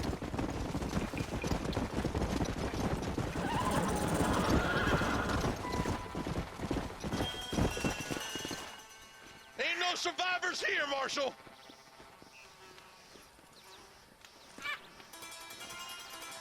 Man, this don't look too good. Somebody was so busy killing people, they went and dropped their gun.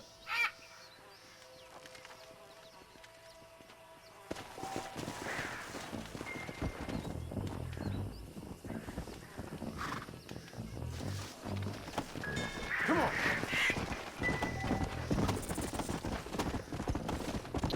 We'll head for Ridgewood Farm. See if they know anything. What kind of man does that? A bunch of weak men. A pack of cowards is the most dangerous kind. Some men are just born plain evil. I think it's this land that makes them men. much as the other way around. Men are born, and then they're formed. At least that's how I see it. Who could have done such a thing? Any number of people, especially now the word's out we're cleaning up the county. Between Walton's boys and the rustlers, we've been spilling a lot of blood. More vultures? This don't look so good. All right, let's go check it out.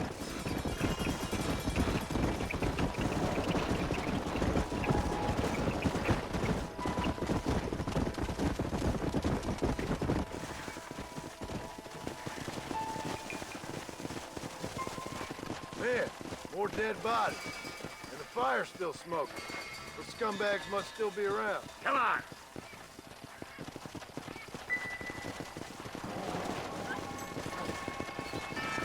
Come on, let's ride. They can't have got too far. Sons of bitches!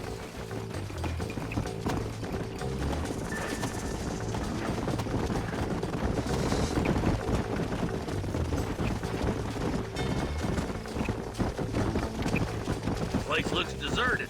Where is everyone? Split up and search the area. John, you check the buildings and the bars. Come on!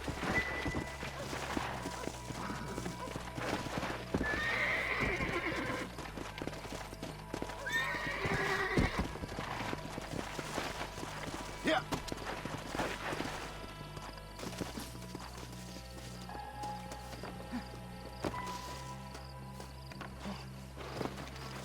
No one here!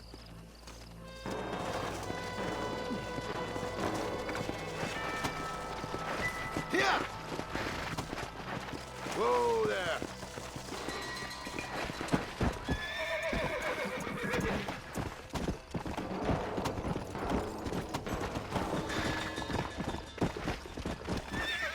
Come on!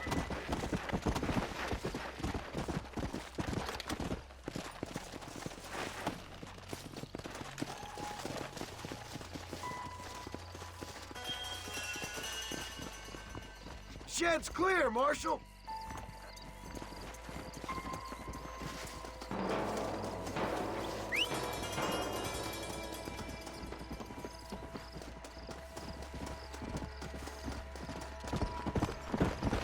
Come on! That ain't right. No one would board up a barn like this. Break that door down. The rest of you, get your guns ready.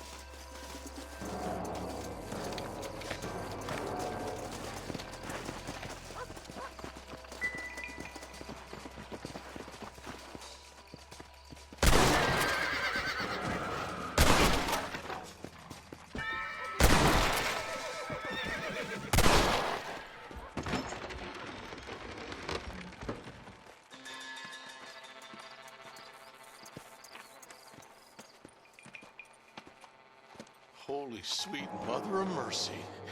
Please, please don't shoot me. Some bandits came by and took us hostage. They're holed up in the farmhouse. Some of my family is being kept hostage inside.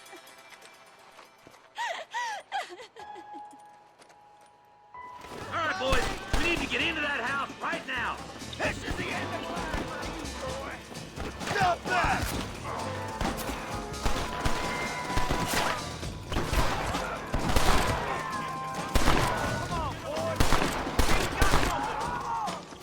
Fools are doomed!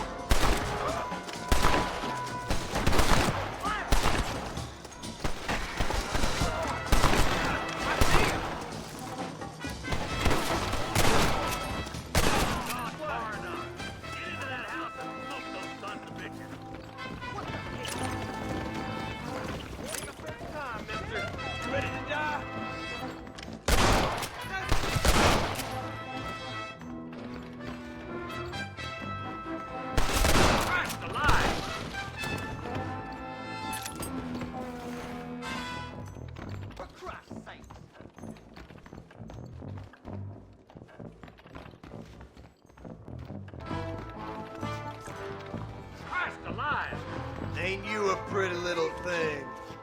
I'm gonna... Make a break for the shed when the coast is clear. There'll be a deputy waiting for you. Thank you. I was convinced I was dead. It's gonna be all right. Head for the shed in the back as soon as it looks clear. They did unspeakable things to me. Look like that's all of them. Let's see how the hostages are doing.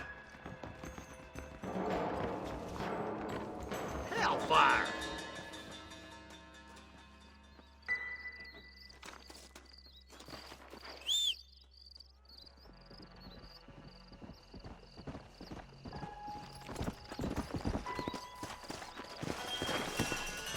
Yeah.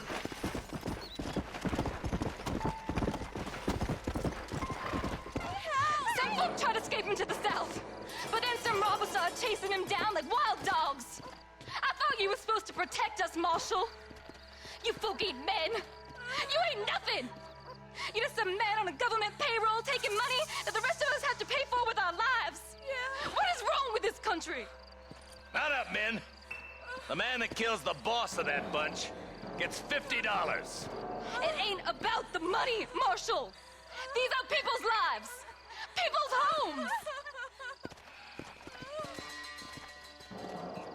Mount up, boy! We gotta get after those bandits! Follow me! We can still catch them! Let's go!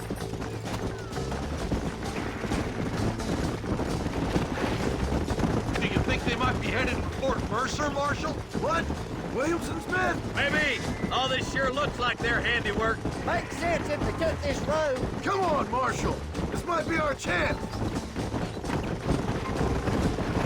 What's your beef with Williamson anyway, Marston? Let's just say he's the currency in a complicated transaction. What the hell you talking about? Some people I have the displeasure of knowing want him dead. Why does that involve you?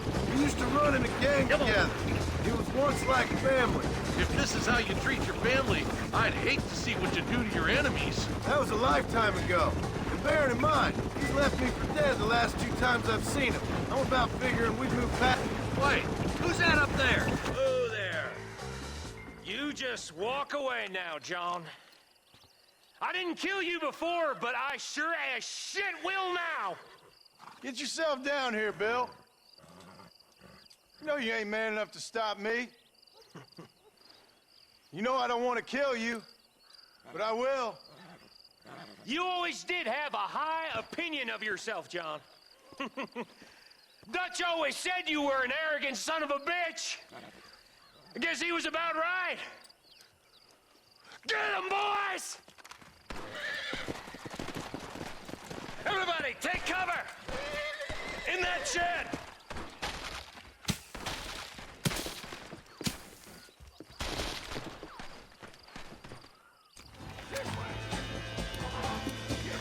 Get ready, boys.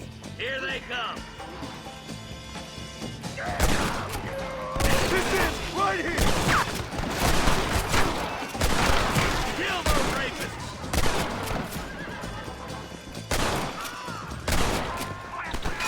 My God! You can still run away! Shooting pants off!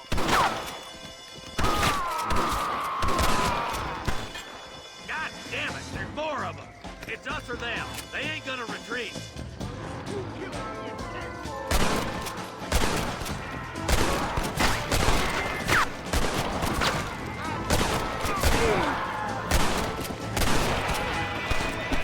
None of you are leaving here alive!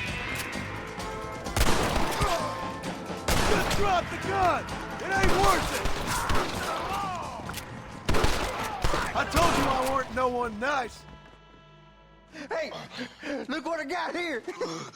There's something that you're still breathing. Come here, boy. Come on, Bessie, give. Oh. Norman Deek. Fuck! Nice to see you again, buddy. Thanks for your help, John.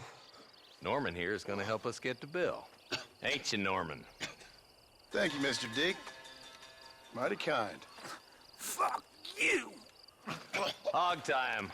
Let's get him to jail. Come on!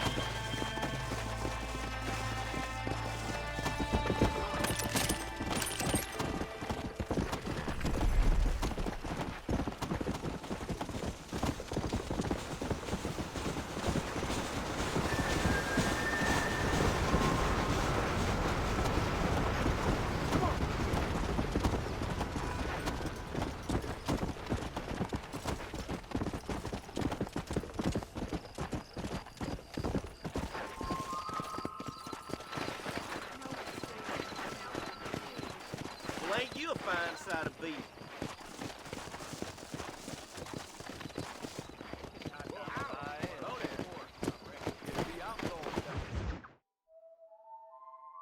And I can tell you with no uncertainty that miracle cures are no laughing matter. I bid you good day, sir. Oh, Mr. Marston, good to see you. How have you been keeping? I'm well, Mr. Mr. West Dickens. Nigel West Dickens of East Cheap, London, New Waverly, New York, and Armadillo, New Austin. At your service. At my service.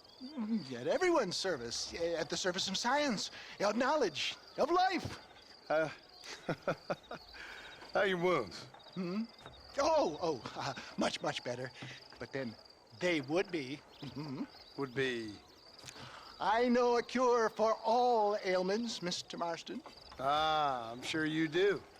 And I'm sure for just $2 an ounce, I could live forever. Oh, but for you, sir, I do a bulk discount rate of $1.95 an ounce, as long as you buy 100 ounces or more. That's a lot of immortality. Give it up, old man. That's Mr. West Dickens to you, boy. Give it up, old man. Listen, Marston, I'm broke, but this stuff is good. It works. I need a healthy young man like you. Come along, let's ride over to my newest customer at Ridgewood, and I'll explain while we go. Okay. All right, John, let us make haste for Ridgewood Farm.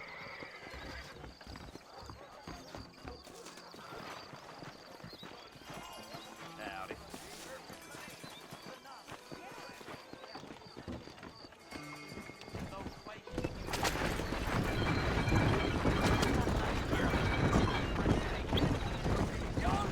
I heard about you, Mr. West Dickens. And I about you, John Marston. Hoodwinking the weak, gullible out of their hard-earned money. My dear boy, it is you who is gullible and not to be so bold for heeding such ill-informed scuttlebutt. You're as full of wind as a horse with the collar. I have been blessed with the gift of language, and for that I will not apologize. But the West Dickens elixirs speak for themselves. My thousands of happy customers attest to that. Those men trying to kill you didn't look so happy. Skepticism is the bastard child of progress, John. Knowledge makes a fool into a doubting Thomas. It's the cross I bear as a pioneer in the fields of commerce and medical research. You seem to be mistaking me for an idiot. My tonic cures all known ailments, that I can guarantee you.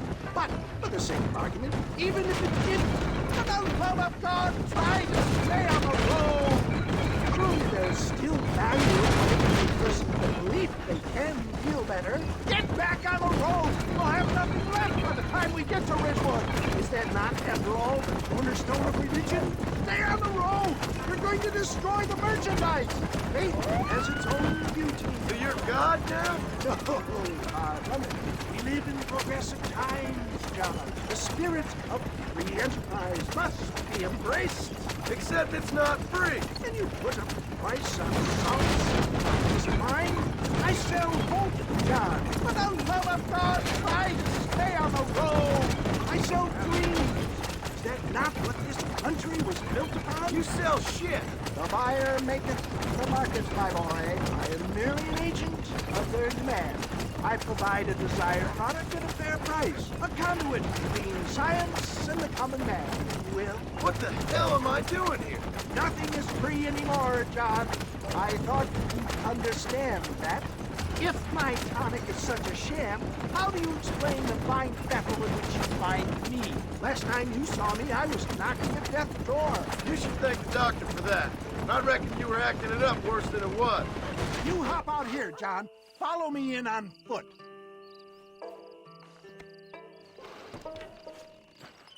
I'll see you there. Be ready to enchant the crowd.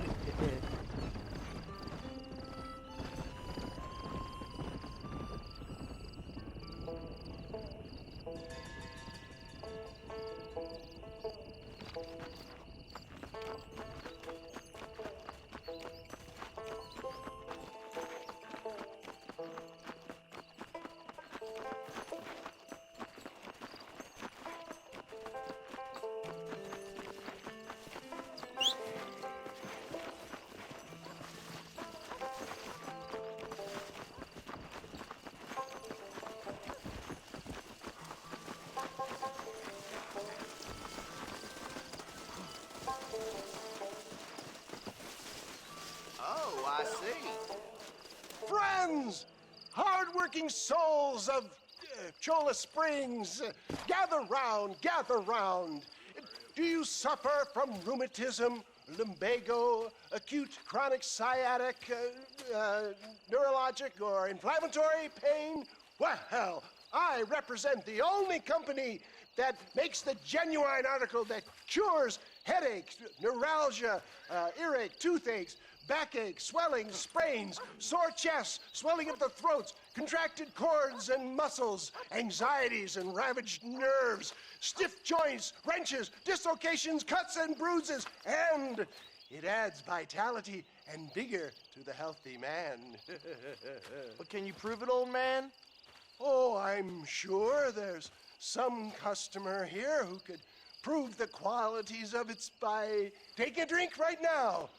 You, sir, come up here. Step right up. That's the spirit. Ladies and gentlemen, pay close attention. This poor, wretched volunteer, entirely unknown to me, will demonstrate the effects of Dr. West Dickens' own patent tonic. Be you a cowpoke or athlete, this miraculous elixir developed with the wisdom of the East keeps the muscles supple and relaxes the cords. It loosens the joints and gives a feeling of youth and vigor to the whole system. Not possible, I hear you say. Well, doubt no longer. Faith can move mountains, but I ask not for faith. I am a man of science, and today science will be vindicated.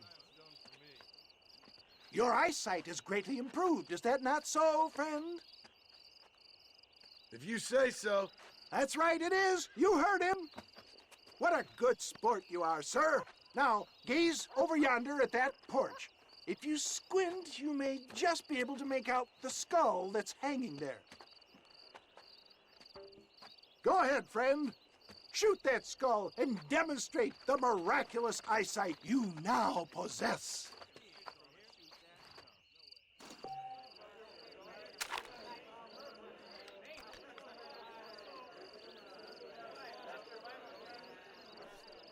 Remarkable! The eyesight of an eagle, granted by imbibing Dr. West Dickens' own patent tonic. Anybody can make that shot. This man is a fraud. If your eye's so damn sharp, why don't you try shooting my hat out of the air? My friends, our test case has been challenged to shoot a gentleman's hat out of the sky above our heads. You can fool these people, but you ain't fooling me. Right. Let's just see how sharp you is with a moving target. Here comes the throw. Go home! Have you ever seen such an eye? Behold the power of the elixir, plucked out of the sky. Hey! Hey! What? You think you can put a hole in a man's hat and just walk away, do you? Hey, it don't work like that around here, mister. Come on! Are you a man or not? A challenge of battle has been offered to our volunteer. Look at him. The tonic is coursing through his veins. You've got some nerve, mister. You're going down.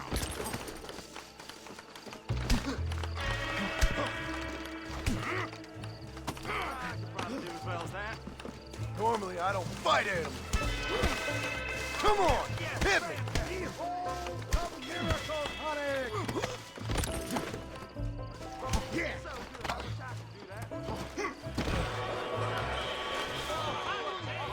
There it is, skeptics and dissenters, irrefutable proof. Do not let this opportunity pass you by. Look, he's over there. Go get him. This ends now. Watch out! He's got a gun! Who the hell do you think you are? You ain't leaving here alive.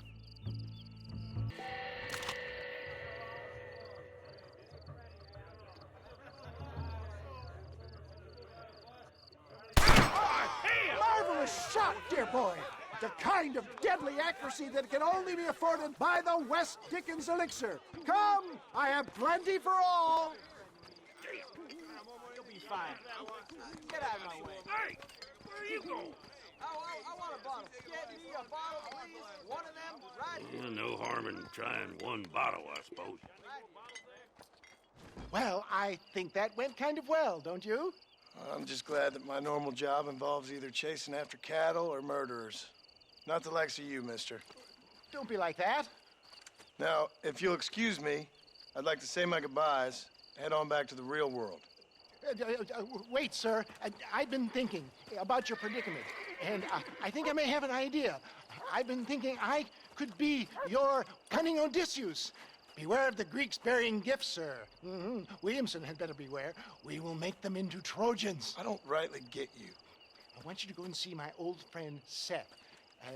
He can come across as a little curious, but I'm sure you two will get on. He's most often found at Coots Chapel. He's very devout. Why see him?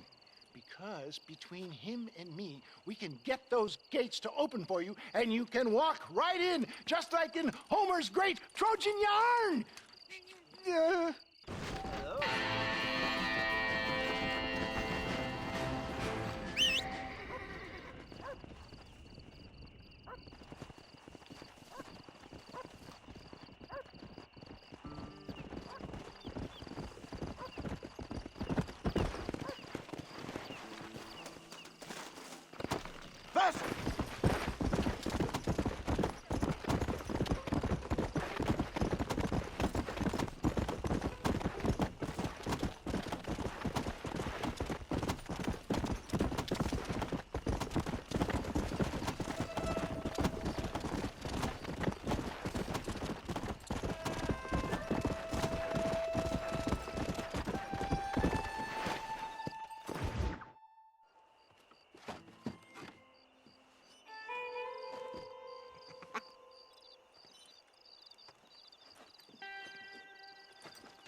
Excuse me, are you Seth? Who are you? I'm a friend of Mr. West Dickens. My name's Marston. John Marston. Goodbye, John Marston. It's been a great pleasure. I need your help, Seth. We need your help. Me and Mr. West Dickens. Let me be frank for 1 second, partner. I hate people. It was people who got me in this mess in the first place. What mess? Look at me. Look, scrambling around, looking for maps, half insane. I ain't washed in 6 months. My hair falling out, my mind's going. What happened? What happened? My partner.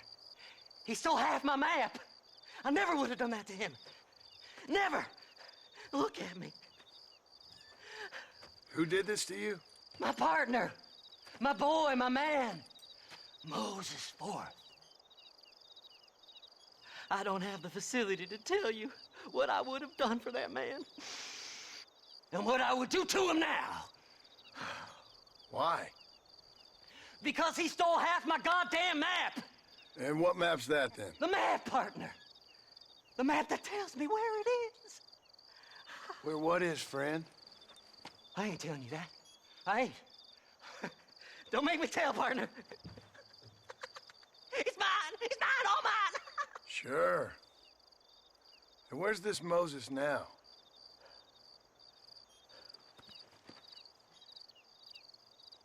He's at Benedict Point.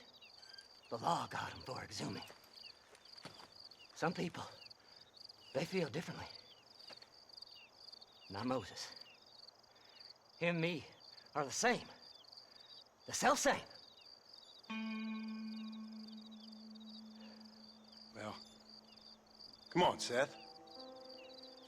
Let's go see Moses, get you your map back. Then maybe you'll help me.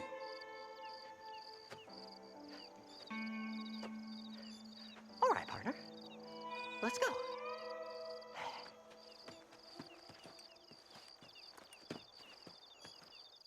Horses are over here!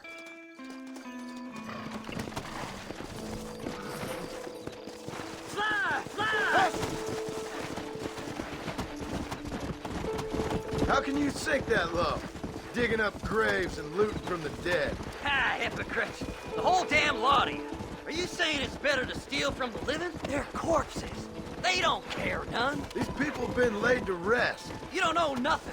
I talk to them long after they've been forgotten by every other fella. I tell them it's all right to be scared and alone. I embrace them when they're stinking and rotten. Folk is cold and heartless all their lives. Me, they gets warmer when they're actually cold and heartless. Surely that makes sense to even you. Not exactly, it don't. Are we really living anyway? Do you exist outside my mind? Maybe we're both having the same dream, and when we wake up, we'll die. I certainly seem to be in some kind of nightmare. Faster! Have you looked in the caves, yet? It's very dark. What'd you say? I didn't say nothing. I just heard you say something. You're a crazy man. You should get that head looked at. Seth, I need someone who can get a wagon inside Fort Mercer. I was told you could help me, but I'm not sure you even know what day it is. I don't. I can't even tell you what year it is. I knew this was a waste of time. So, you want to go after Bill Williamson, do you? You know Bill? Oh, yes. I met Williamson and Deke, all them boys.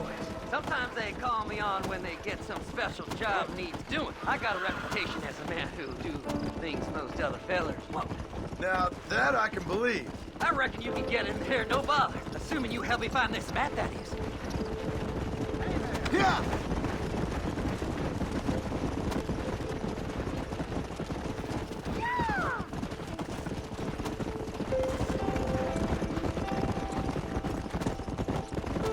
What's so important about this map? Nothing much. Just unimaginable riches and such like. A spark of hope that lit a raging fire I can't put out. I thought as much. Another treasure hunter losing everything in the search for nothing. Oh, I lost it all, partner. My wife, my children, my business. Good riddance to them all. I don't eat, I don't sleep, I don't wash, and I don't care. I know. I can smell you from here. It used to be about the money, but now, I don't know who I am no more. I see myself, but it's like I'm looking at somebody else. Only it's me, you know? Maybe it's time you moved on. No way I can stop now. It's taking me over. There's no difference between night and day, just darkness. I want to see the sunshine again. All right, this is it. Let's stop here a moment and come up with a plan. As far as I know, Moses is being held in that shack. There's a couple of deputies keeping guard outside. Can you distract him so I can sneak in for a quick parlay with that son of a bitch? I'm sure I can think of something.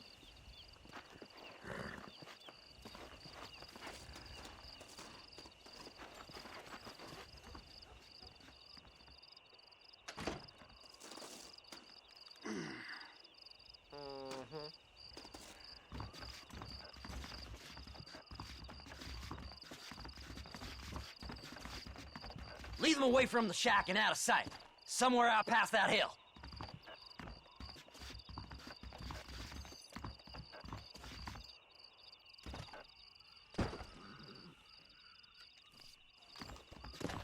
This is one god-awful assignment. Don't you lay a finger on them horses, mister. As inconvenient for me as it is for you. Let's go! Them's our horses, you rat bastard! Hey.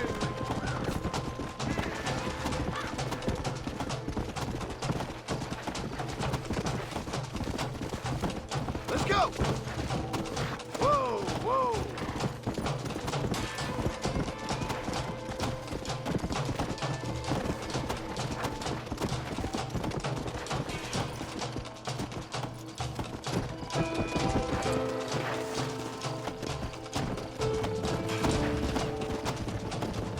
Come on!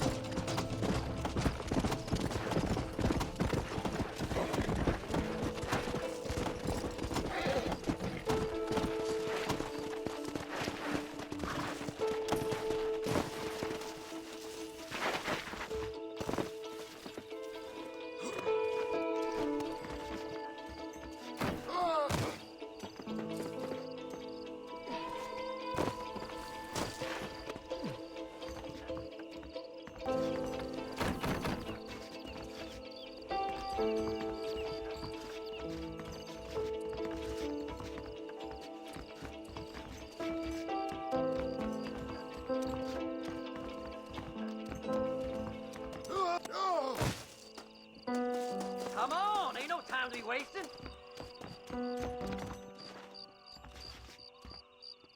Good job getting rid of them clowns. Now keep an eye out in case they come back. Moses? Oh, Moses! You got a visitor! Oh my God, Seth. They arrested me. It weren't my fault. Ah! Get the hell away from me! Get that slippery bastard! I need him alive, though! Don't trust Seth! He's sick in the mind! Come on! Whoa there! Just leave me alone!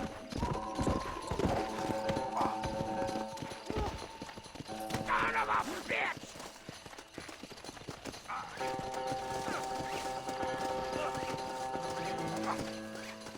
What's this got to do with you? Why are you doing this?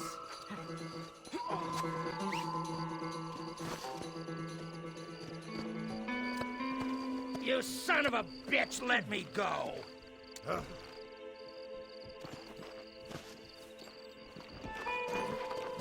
You just wait till I get loose, mister.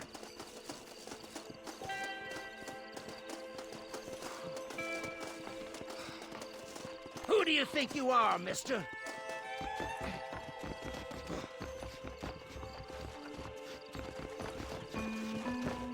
Whatever he told you, it's a lie.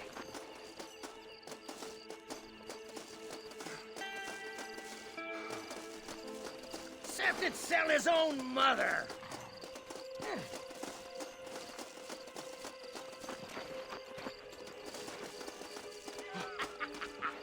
Did you think I wouldn't find you, Moses? Moses, you son of a bitch! Where's my damn map? Damn you, Seth! Damn you, Seth! You've always been a twisty little freak. I ain't telling you shit. Ah! Then I'm gonna cut you up, piece by piece. Till you find your tongue. Friend, this man's gone crazy in the sun. I suggest you take my advice and start talking. Shut up, Marston! I want to cut into a bona fide man's flesh. Ain't never cut into a live one before. Oddfellows Rest. It's in Oddfellows Rest. Get away from me once and for all. Well, ain't that a damn shame? I was starting to enjoy myself. I think you gone pissed yourself, Moses.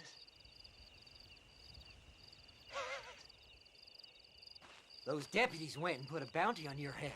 Best we clear it now. Don't need the law on our backs.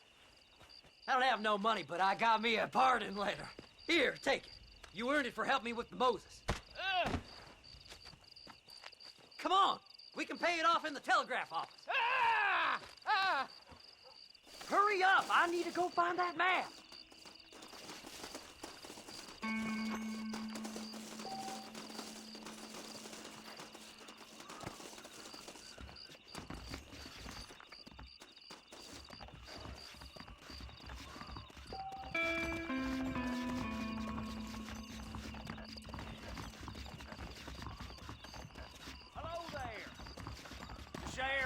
Go on, then. You can clear it up the desk.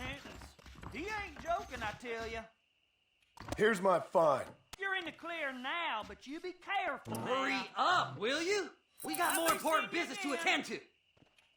Last night. So, mister, thanks for your help. Don't worry yourself with thanks, Seth. Just help me when I come asking. No problem, mister.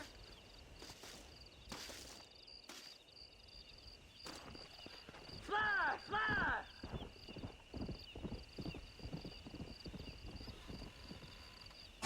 Why don't you jump up?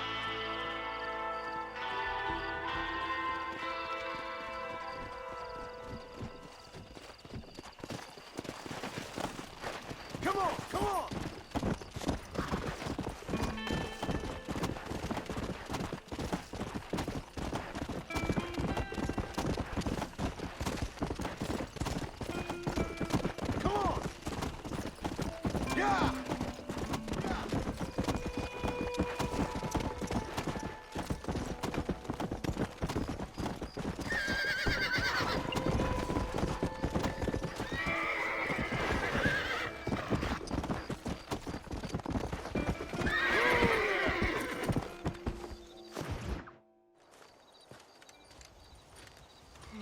Excuse me, Mr. Marston. Have you seen my father anywhere? No. He went out this morning to ride the land and was supposed to be back hours ago. I don't know. The ranch hands have been out looking, but so far they found nothing. Well, come on, let's go look for him.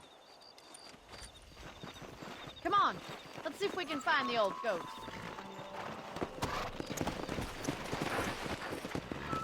Giddy up! Let's go! I've got a bad feeling about this. It's not like him to be away for so long. Don't worry, we'll find him. He's not as young as he used to be. What if he's hurt himself? Your father can still handle himself just fine, Miss McFarland.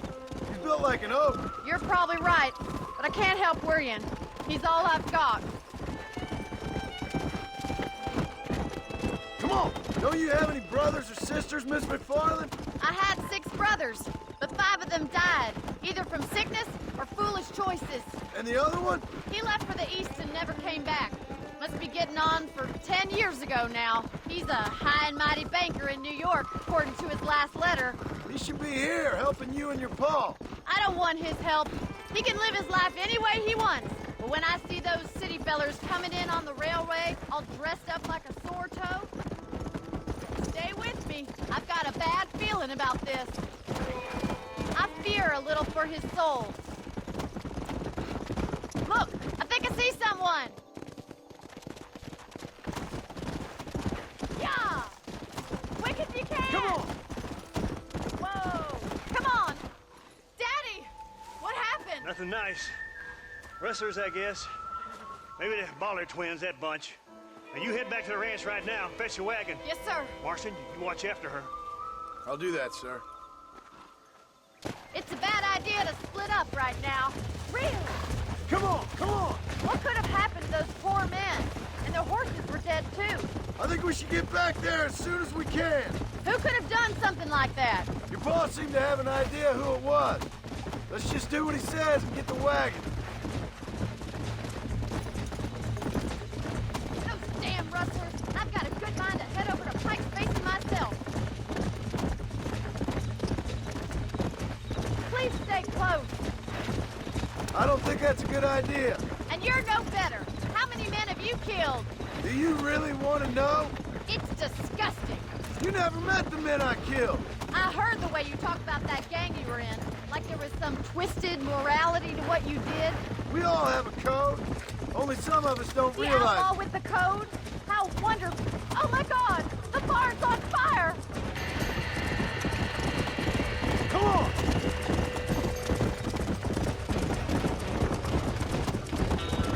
Come on, boys! Whoa, whoa! This ain't working! Help me, Will! We can't get through the door! It's too dangerous! There ain't enough of us! Put it on! Mr. Marston, please! See if you can get in through the loft! Get a move on!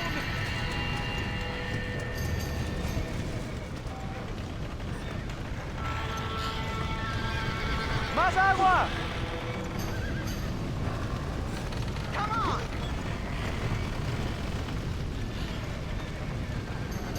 Los caballos! We gotta get to the horse!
sure know how to handle yourself.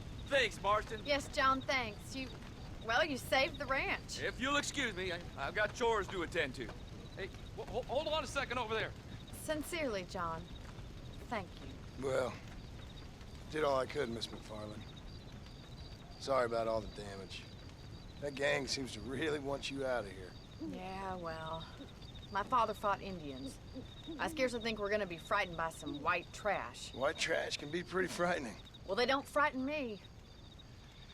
Good. John, my family owes you a great debt. I think you got enough debt. You saved my life. All I ask of you is this. If I get back home and get my farm started back up, you'll sell me some cattle. I prefer doing business with people I know. Of course, Mr. Marston. It'd be my pleasure. Well, you get some rest. I've got to go see how my father's bearing up.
I don't have a clue.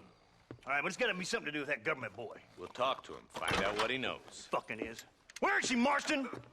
Who? Who? My daughter, you fucking scum! Where's Bonnie? I don't know. I haven't seen her since after the fire. Why? Why? Because she hadn't been seen since yesterday afternoon. I don't think I can cope. If I lose another child... Now, Drew, nobody's lost anything yet. I'm sure she's fine. Oh, Mr. Marshall! Mr. Marshall! Come out, wherever you are! Who the hell's that? Hey, buddy! That'd be your next looking mare. Even better! Good day, Mr. McFarland. Get down from that horse, boy, or I'll shoot. I wouldn't recommend that, mister. Not if Drew McFarland wants to see his Bonnie back in one piece. Hey, Mr. McFarland! This is a nice girl you got there. Get out from there! You know, part of me's got to thinking I should just marry her myself. Give her a baby and that. What do you want? That's better. I want Norman Deke. I want him set free. Then you'll get your daughter back, mister. We don't do deals with outlaws, boy. Yeah, you do. Let's not waste each other's time pretending otherwise. Old government themselves ain't much more than a bunch of crooks. This is the land of opportunity, mister. And I'm giving you the opportunity to get your daughter back before 15 friends of mine take out all their anger and their loneliness on her. Where the hell is she? Where is she, boy? Bring Deke up to Tumbleweed in a couple hours. And don't get no funny ideas, or I will slit that horse throat myself. You boys have a pleasant afternoon. Yeah! What do we do? We do as he says. You and me, Marshal. Mr. McFarland, I'll get you your daughter back. I owe her that. Please do.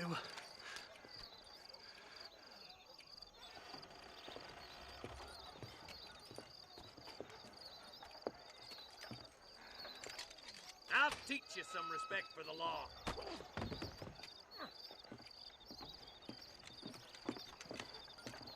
Hurry up, boy. Let's go. Quick as you can, Deputy. Make sure he's tied on good. Stay with me, Marston. I won't let anything happen to her, sir. Come on, let's ride hard to Tumbleweed. See, this is what happens when the Federals interfere in our affairs. Are you happy now? No, I ain't happy at all. And I already told you, I ain't with the government. Now you say that, John, but the only thing I know for sure is who sent you. They made me come here. They gave me no choice. That's your federal government, Mr. Johnson. They come down here dressed as cocky as the King of Diamonds, talking a lot of flannel about helping us, about spreading peace and civilization to the West, but they brought nothing but trouble and taxes. I agree with you. Wolves in sheep clothing, all of them. Rob you, then make you pay to have someone investigate the crime on your behalf. People around here have been fooled into feeling protected, when they're worse off than they were before. Fellas I know don't care about people. All they care about is lining their pockets. Why is this sorry son of a bitch so important to them? Norman Deke Williamson's right-hand man. In other words, a glorified errand boy. Wait, Marshal! I'll be back for you! Bill's standards have slipped. We already filled you with lead once, you ugly Deke's the bastard! kind of man who's mean enough to be second in command, but too cowardly and stupid to ever be a leader. Don't ever use that line near your deputies. You know, for his sake, they'd best not have laid a finger on Miss McFarland. What is this place we're headed? Tumbleweed, a lonely, god-forsaken place. Some people say it's haunted. It was quite a town back in its day. Then they built the railroad to Armadillo and went clean past Tumbleweed. And that was that. Pretty soon everybody had up and left. Now it's just thieves, smugglers, and bandits. Scum like Deke here. Oh, popular spot for lynchings, too. Let's try to avoid that if we can, Marshal. I just hope you're not taking advantage of the McFarland, Marston. They saved my life. Gave me food and bed when they had no idea who I was. I owe them more than I can ever repay. That's just they've been through a lot.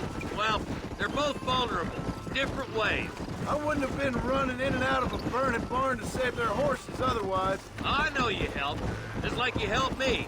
But you got your reasons for doing it. It's no secret why I'm here, Marshal. I told you the very first time I walked into your office. I trust you. It's just all this business with Blackwater and Williamson and Path. I don't know. Sometimes it's hard not to have doubt. I understand. I never planned to be in the lawman business neither. How is this mess supposed to turn out? Sending an outlaw to do the work of a lawman. That's madness. Ain't much difference between the two, as far as I can tell. There have to be rules, Marston. Even you must understand that. It's easy to make up rules, but they ain't much use if people don't understand why. Like my son, if I tell him not to do something, he'll do it anyway, just to spite me. If I punish him, he resents me for it. But if I show him why it's wrong, at least he has reason not to do it again. That's nonsense. With outlaws, we're nothing more than animals. You look at Deke here. Go to hell! Man has worked hard at civilization. Your boy steps out of line, you whack him. He does it again, whack him harder. You're a good man, Marshal, and I respect what you're trying to do. But from what I've seen since I've arrived here, the law ain't really working. Criminals are like weeds, Marston. Quick as you stomp one out, another one sprouts up in its place. It's the nature of places. You know that as well as I do. The problem with laws is everybody ain't the same. Why should a bunch of rich university boys in the East... Boys will be getting fast spoken, I bet. I can't wait for you to meet the boy.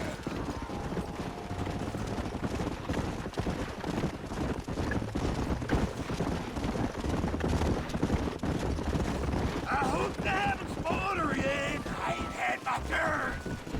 Across the bridge. Not far to go now.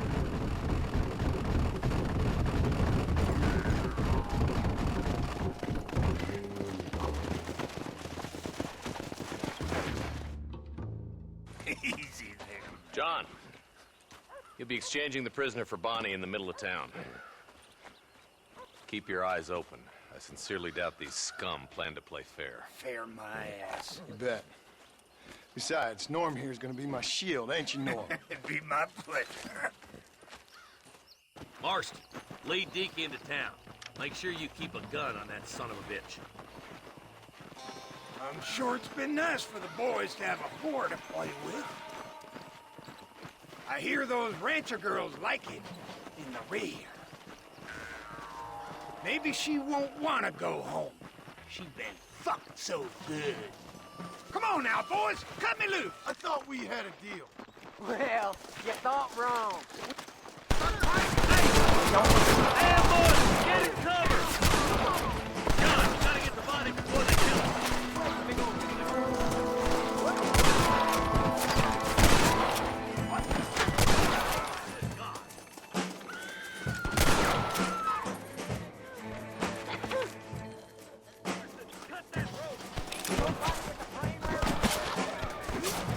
You shouldn't play with guns, fellas!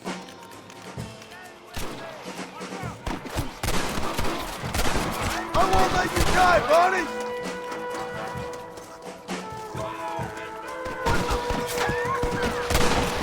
Don't you lay a finger on her!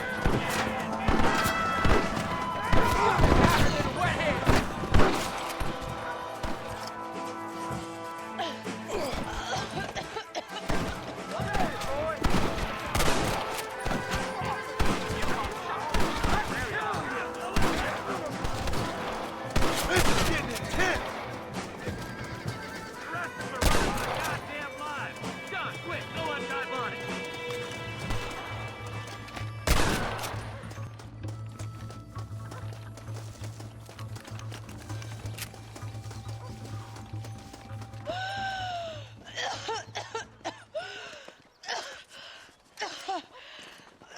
Bonnie, are you okay? I'm fine now, Mr. Marston. Thank you. Thank you. What the hell took you so long, you stupid man? Well, you weren't exactly helping me. If you think I'm gonna lower myself by making a joke about being all tied up, you got another thing coming. Come on.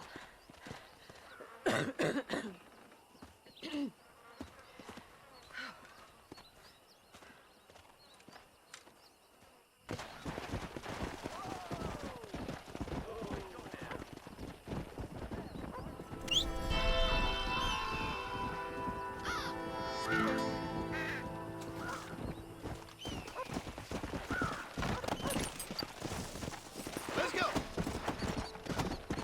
Easy.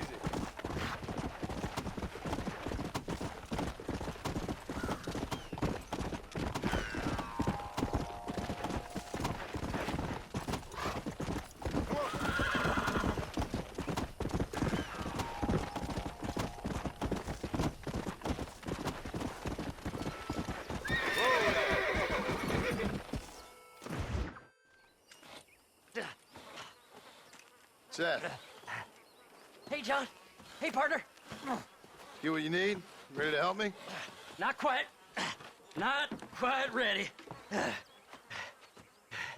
Yeah. You see, I wasted a bunch of time looking for that last bit of map. And I got to thinking, Moses was a liar. And I imagined myself doing all kinds of unpleasant things to his corpse. And then I realized... Realized you were sick in the head? That you needed to move on with your own limited time on Earth? No, partner. I realized Moses were no liar.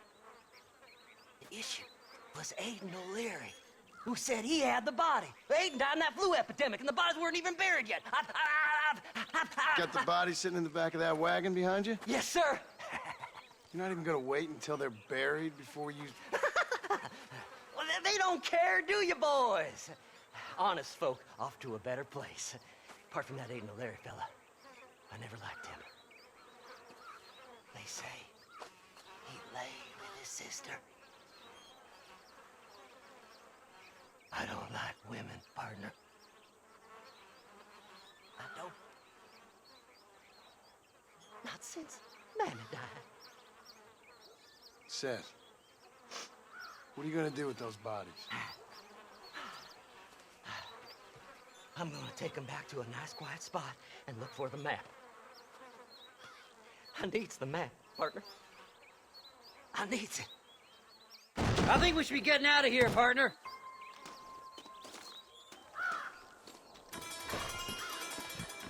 All right. I know a secluded spot where we can search these sleeping beauties.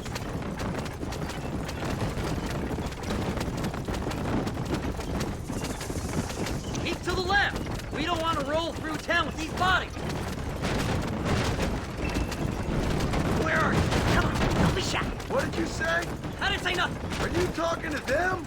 So what if I am? I feel less alone with them than in a crowd of people. The way I see it, they lost their souls, just like me. You're truly a sick man, Seth. You remind me of why I hate people. For a man who kills so much, you sure seem to have a problem with the dead. Life kills everyone in the end. They ain't so different from you and me. Aside from them being dead and rotting, I guess they ain't. All right, Seth. Calm down. You talk to the corpses and I'll drive the wagon. Oh my! It's them damn treasure hunters! Try and outrun them, partner! I'm gonna look for the map back here! You try to shake those damn rednecks! Where's my map? Come on, wizard. There's some bullets on this! Better than a poke in the eye! So, I guess this is the bus. Hey, this fella's a little right. Said he's got something on. This all be over soon. Yeah! This fella had a few bucks on.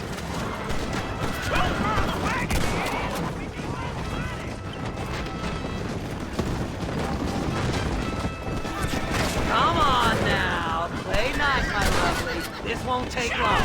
Go left here, partner! Hey, you hands. Well, no need for money where you're going, friend. Ain't no need to die, friend! Thanks, partner. Be seeing you very soon. Go left up here. Will you be my friends? Yes! Here it is. I got the map, mister. I got it. I got it.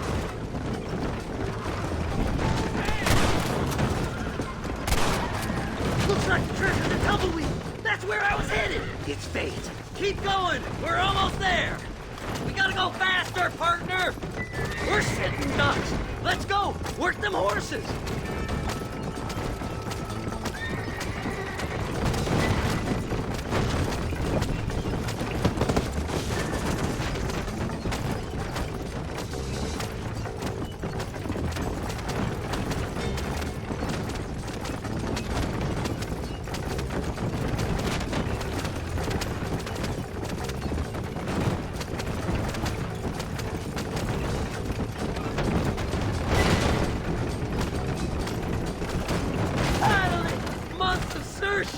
I'm gonna be rich beyond my wildest dreams.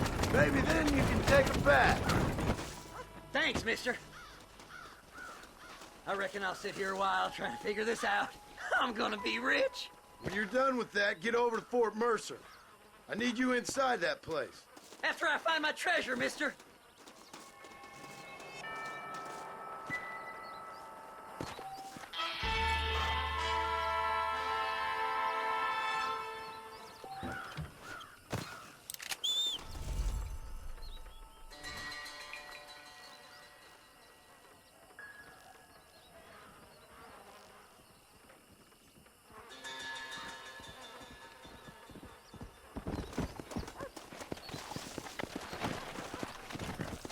Yeah.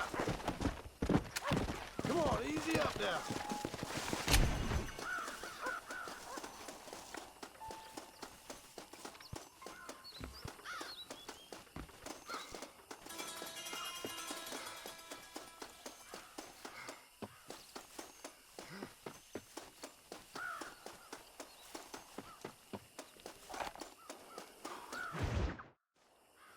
Oh, it's like that, is it? Huh? Not talking to Seth today? Oh, the old silent treatment. Oh, whoa, hoo-hoo. That's quite a stint. Hey, Seth. Seth, come back here. Oh, hey, partner. I was just looking for you. Looking for me? What? Over there? How you doing? I'm good. Well, see you later, partner. Where you going, partner? Nowhere. Okay.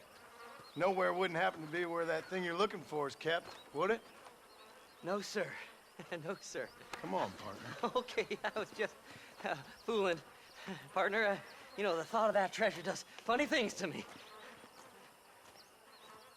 According to the map, it's somewhere in that big abandoned house.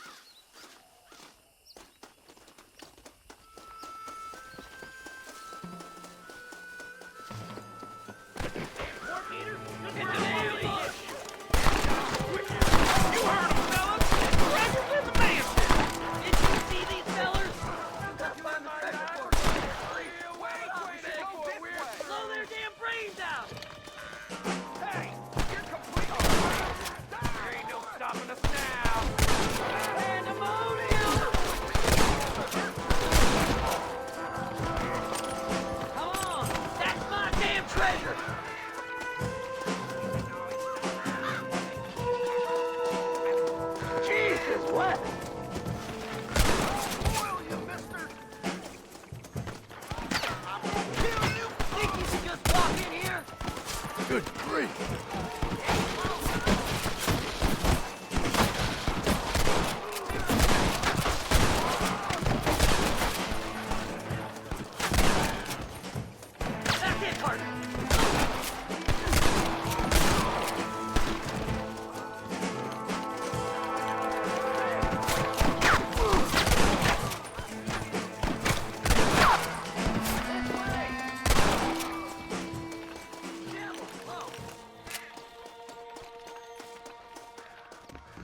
It's locked. Let's try around the back.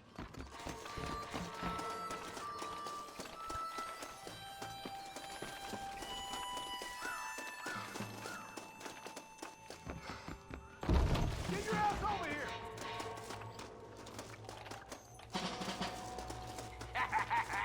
Look out! Don't move! You couldn't shoot a fart out of your own ass! Don't let him get my treasure, mister! Can't kill us all, you fools! God, I'm so angry! Dumbass! I'll bet you all day!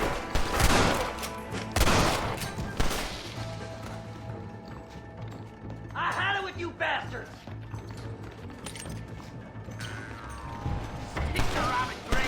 I did all the work! Me! Now what are you gonna do?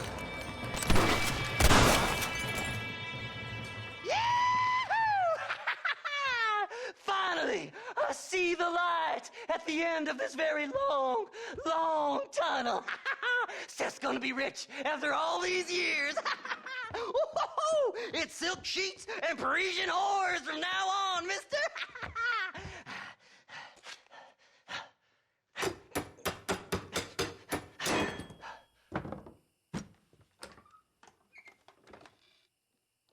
Goddamn hell is this?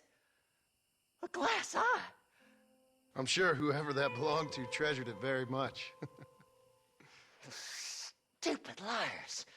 Those stupid chicken shit maps. Making a damn fool of me. A glass eye! It's a glass eye! Stop with the tears and help me with Williamson's gang. And you can come up with another excuse to go exhume one of your old friends.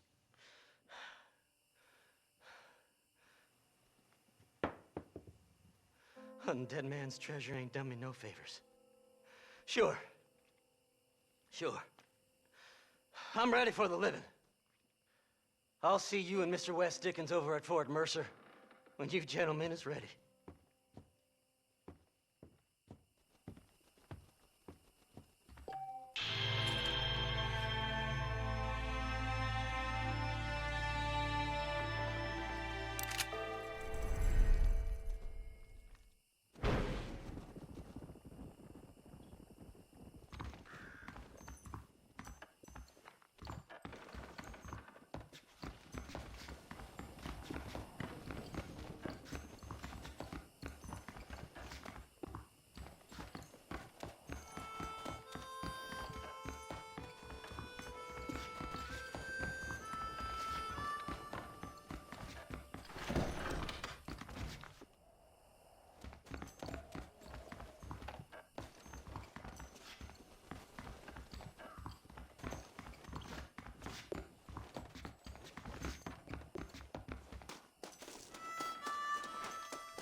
Slow up.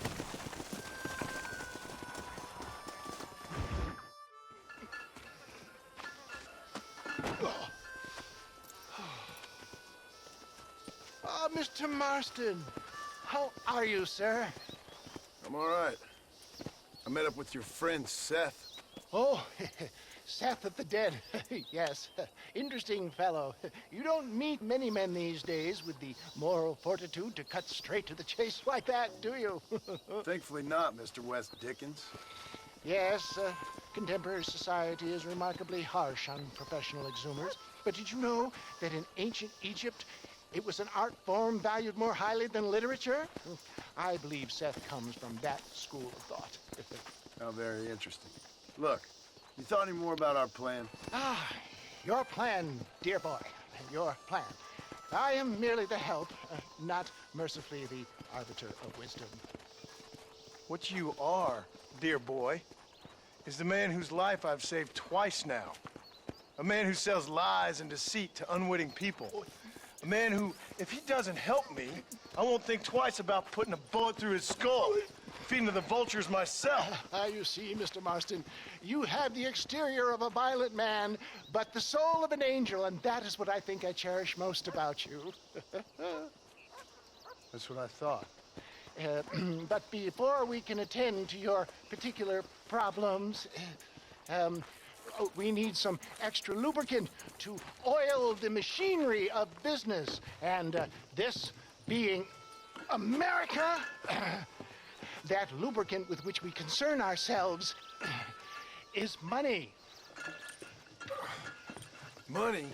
What are you talking about? Oh, we need weapons. Armor plate for the wagon, extra hands, and I need some danger money. So, let's sell some more of these cures. Sell cures? Around here? Do you want to see me lynched? Oh, no. The sport of kings. Racing, my friend. The sport of kings. A noble activity without reproach. Exactly the kind of activity where a lying, cheating degenerate like myself can prosper. But come, let's finish the loading and we'll discuss it as we drive.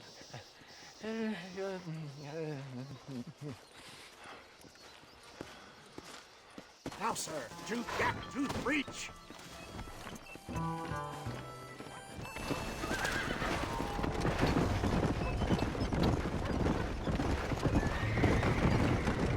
Seth is an interesting fellow, is he not? I wouldn't say interesting, more deeply disturbed. I can see why you two get along.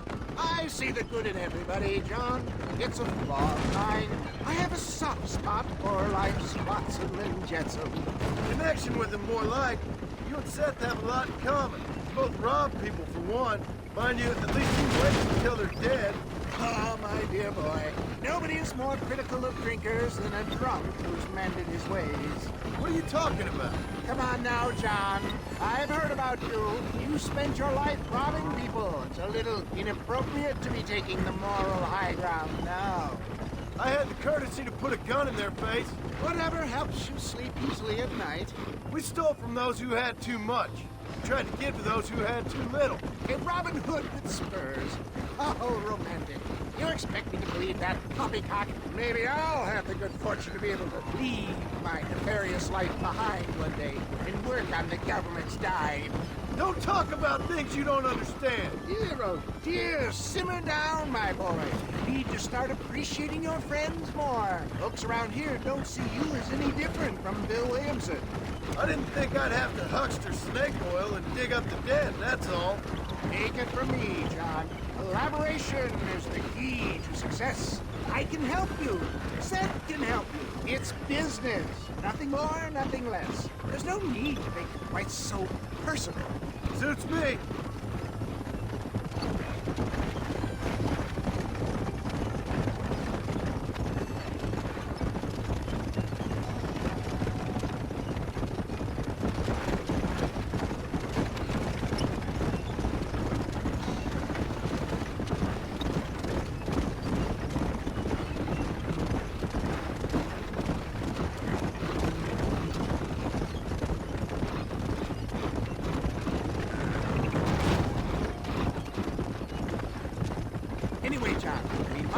about the race.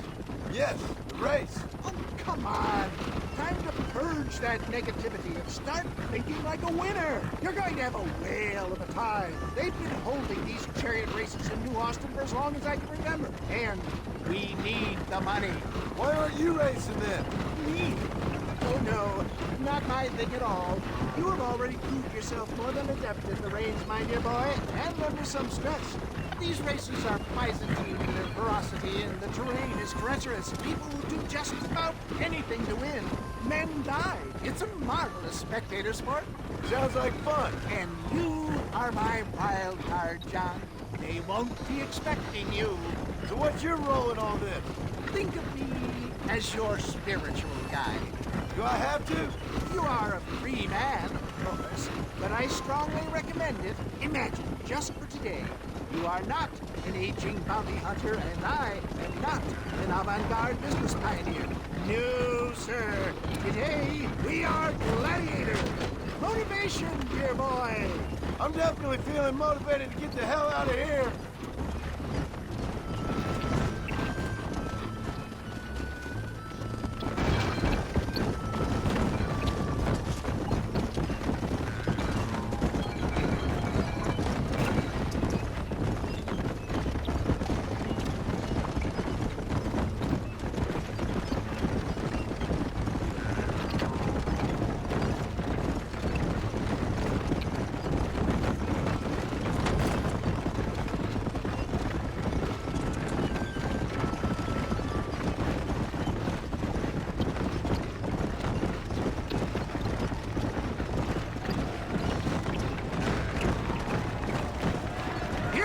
John. Gap-tooth breach.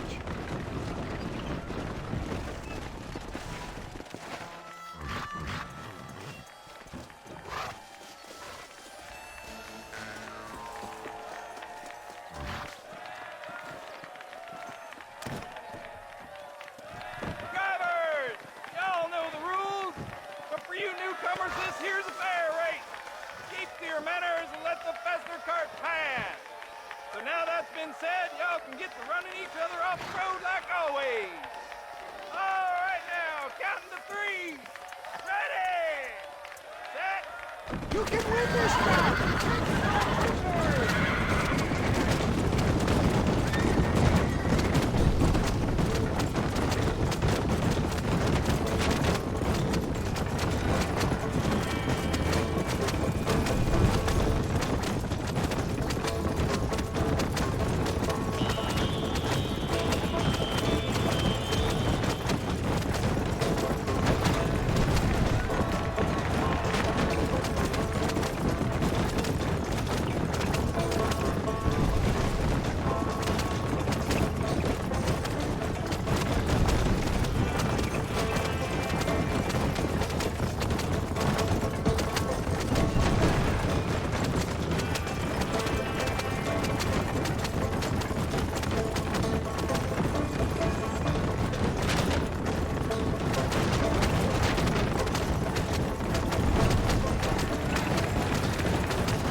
I'll take care of this cart for Mr. West Dickens.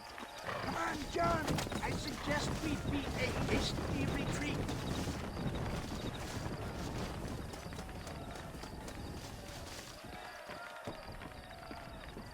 Right, best remove ourselves from the stage before somebody decides they want their money back.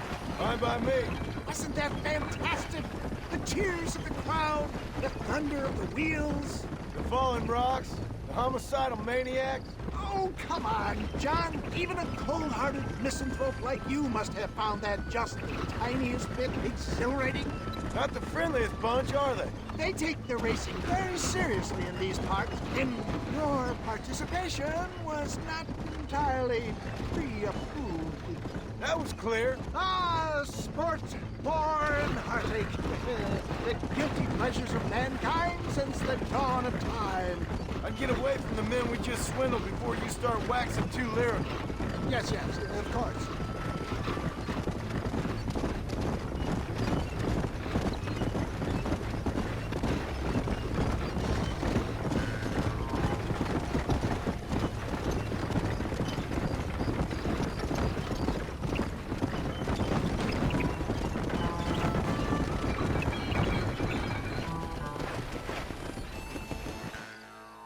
Well done, sir. Well done. Having you as a ringer has netted us a fine profit.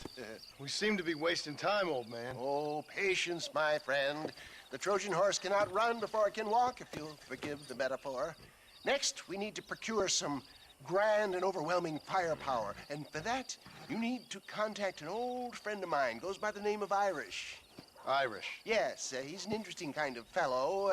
He usually can be found in Armadillo or some other town around here on some bacchanalian revel or such. Great. An alcoholic arms dealer. What could be better?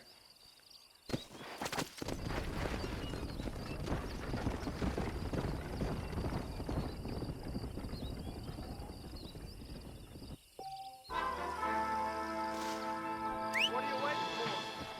Climb aboard. Oh, wait.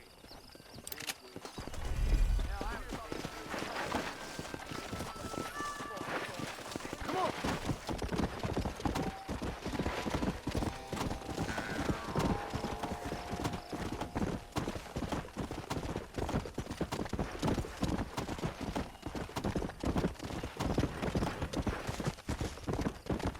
Let's go. Come on.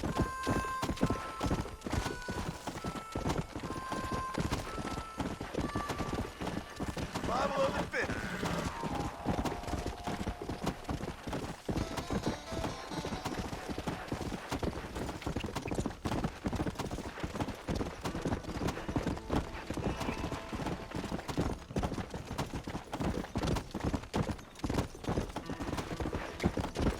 Come on.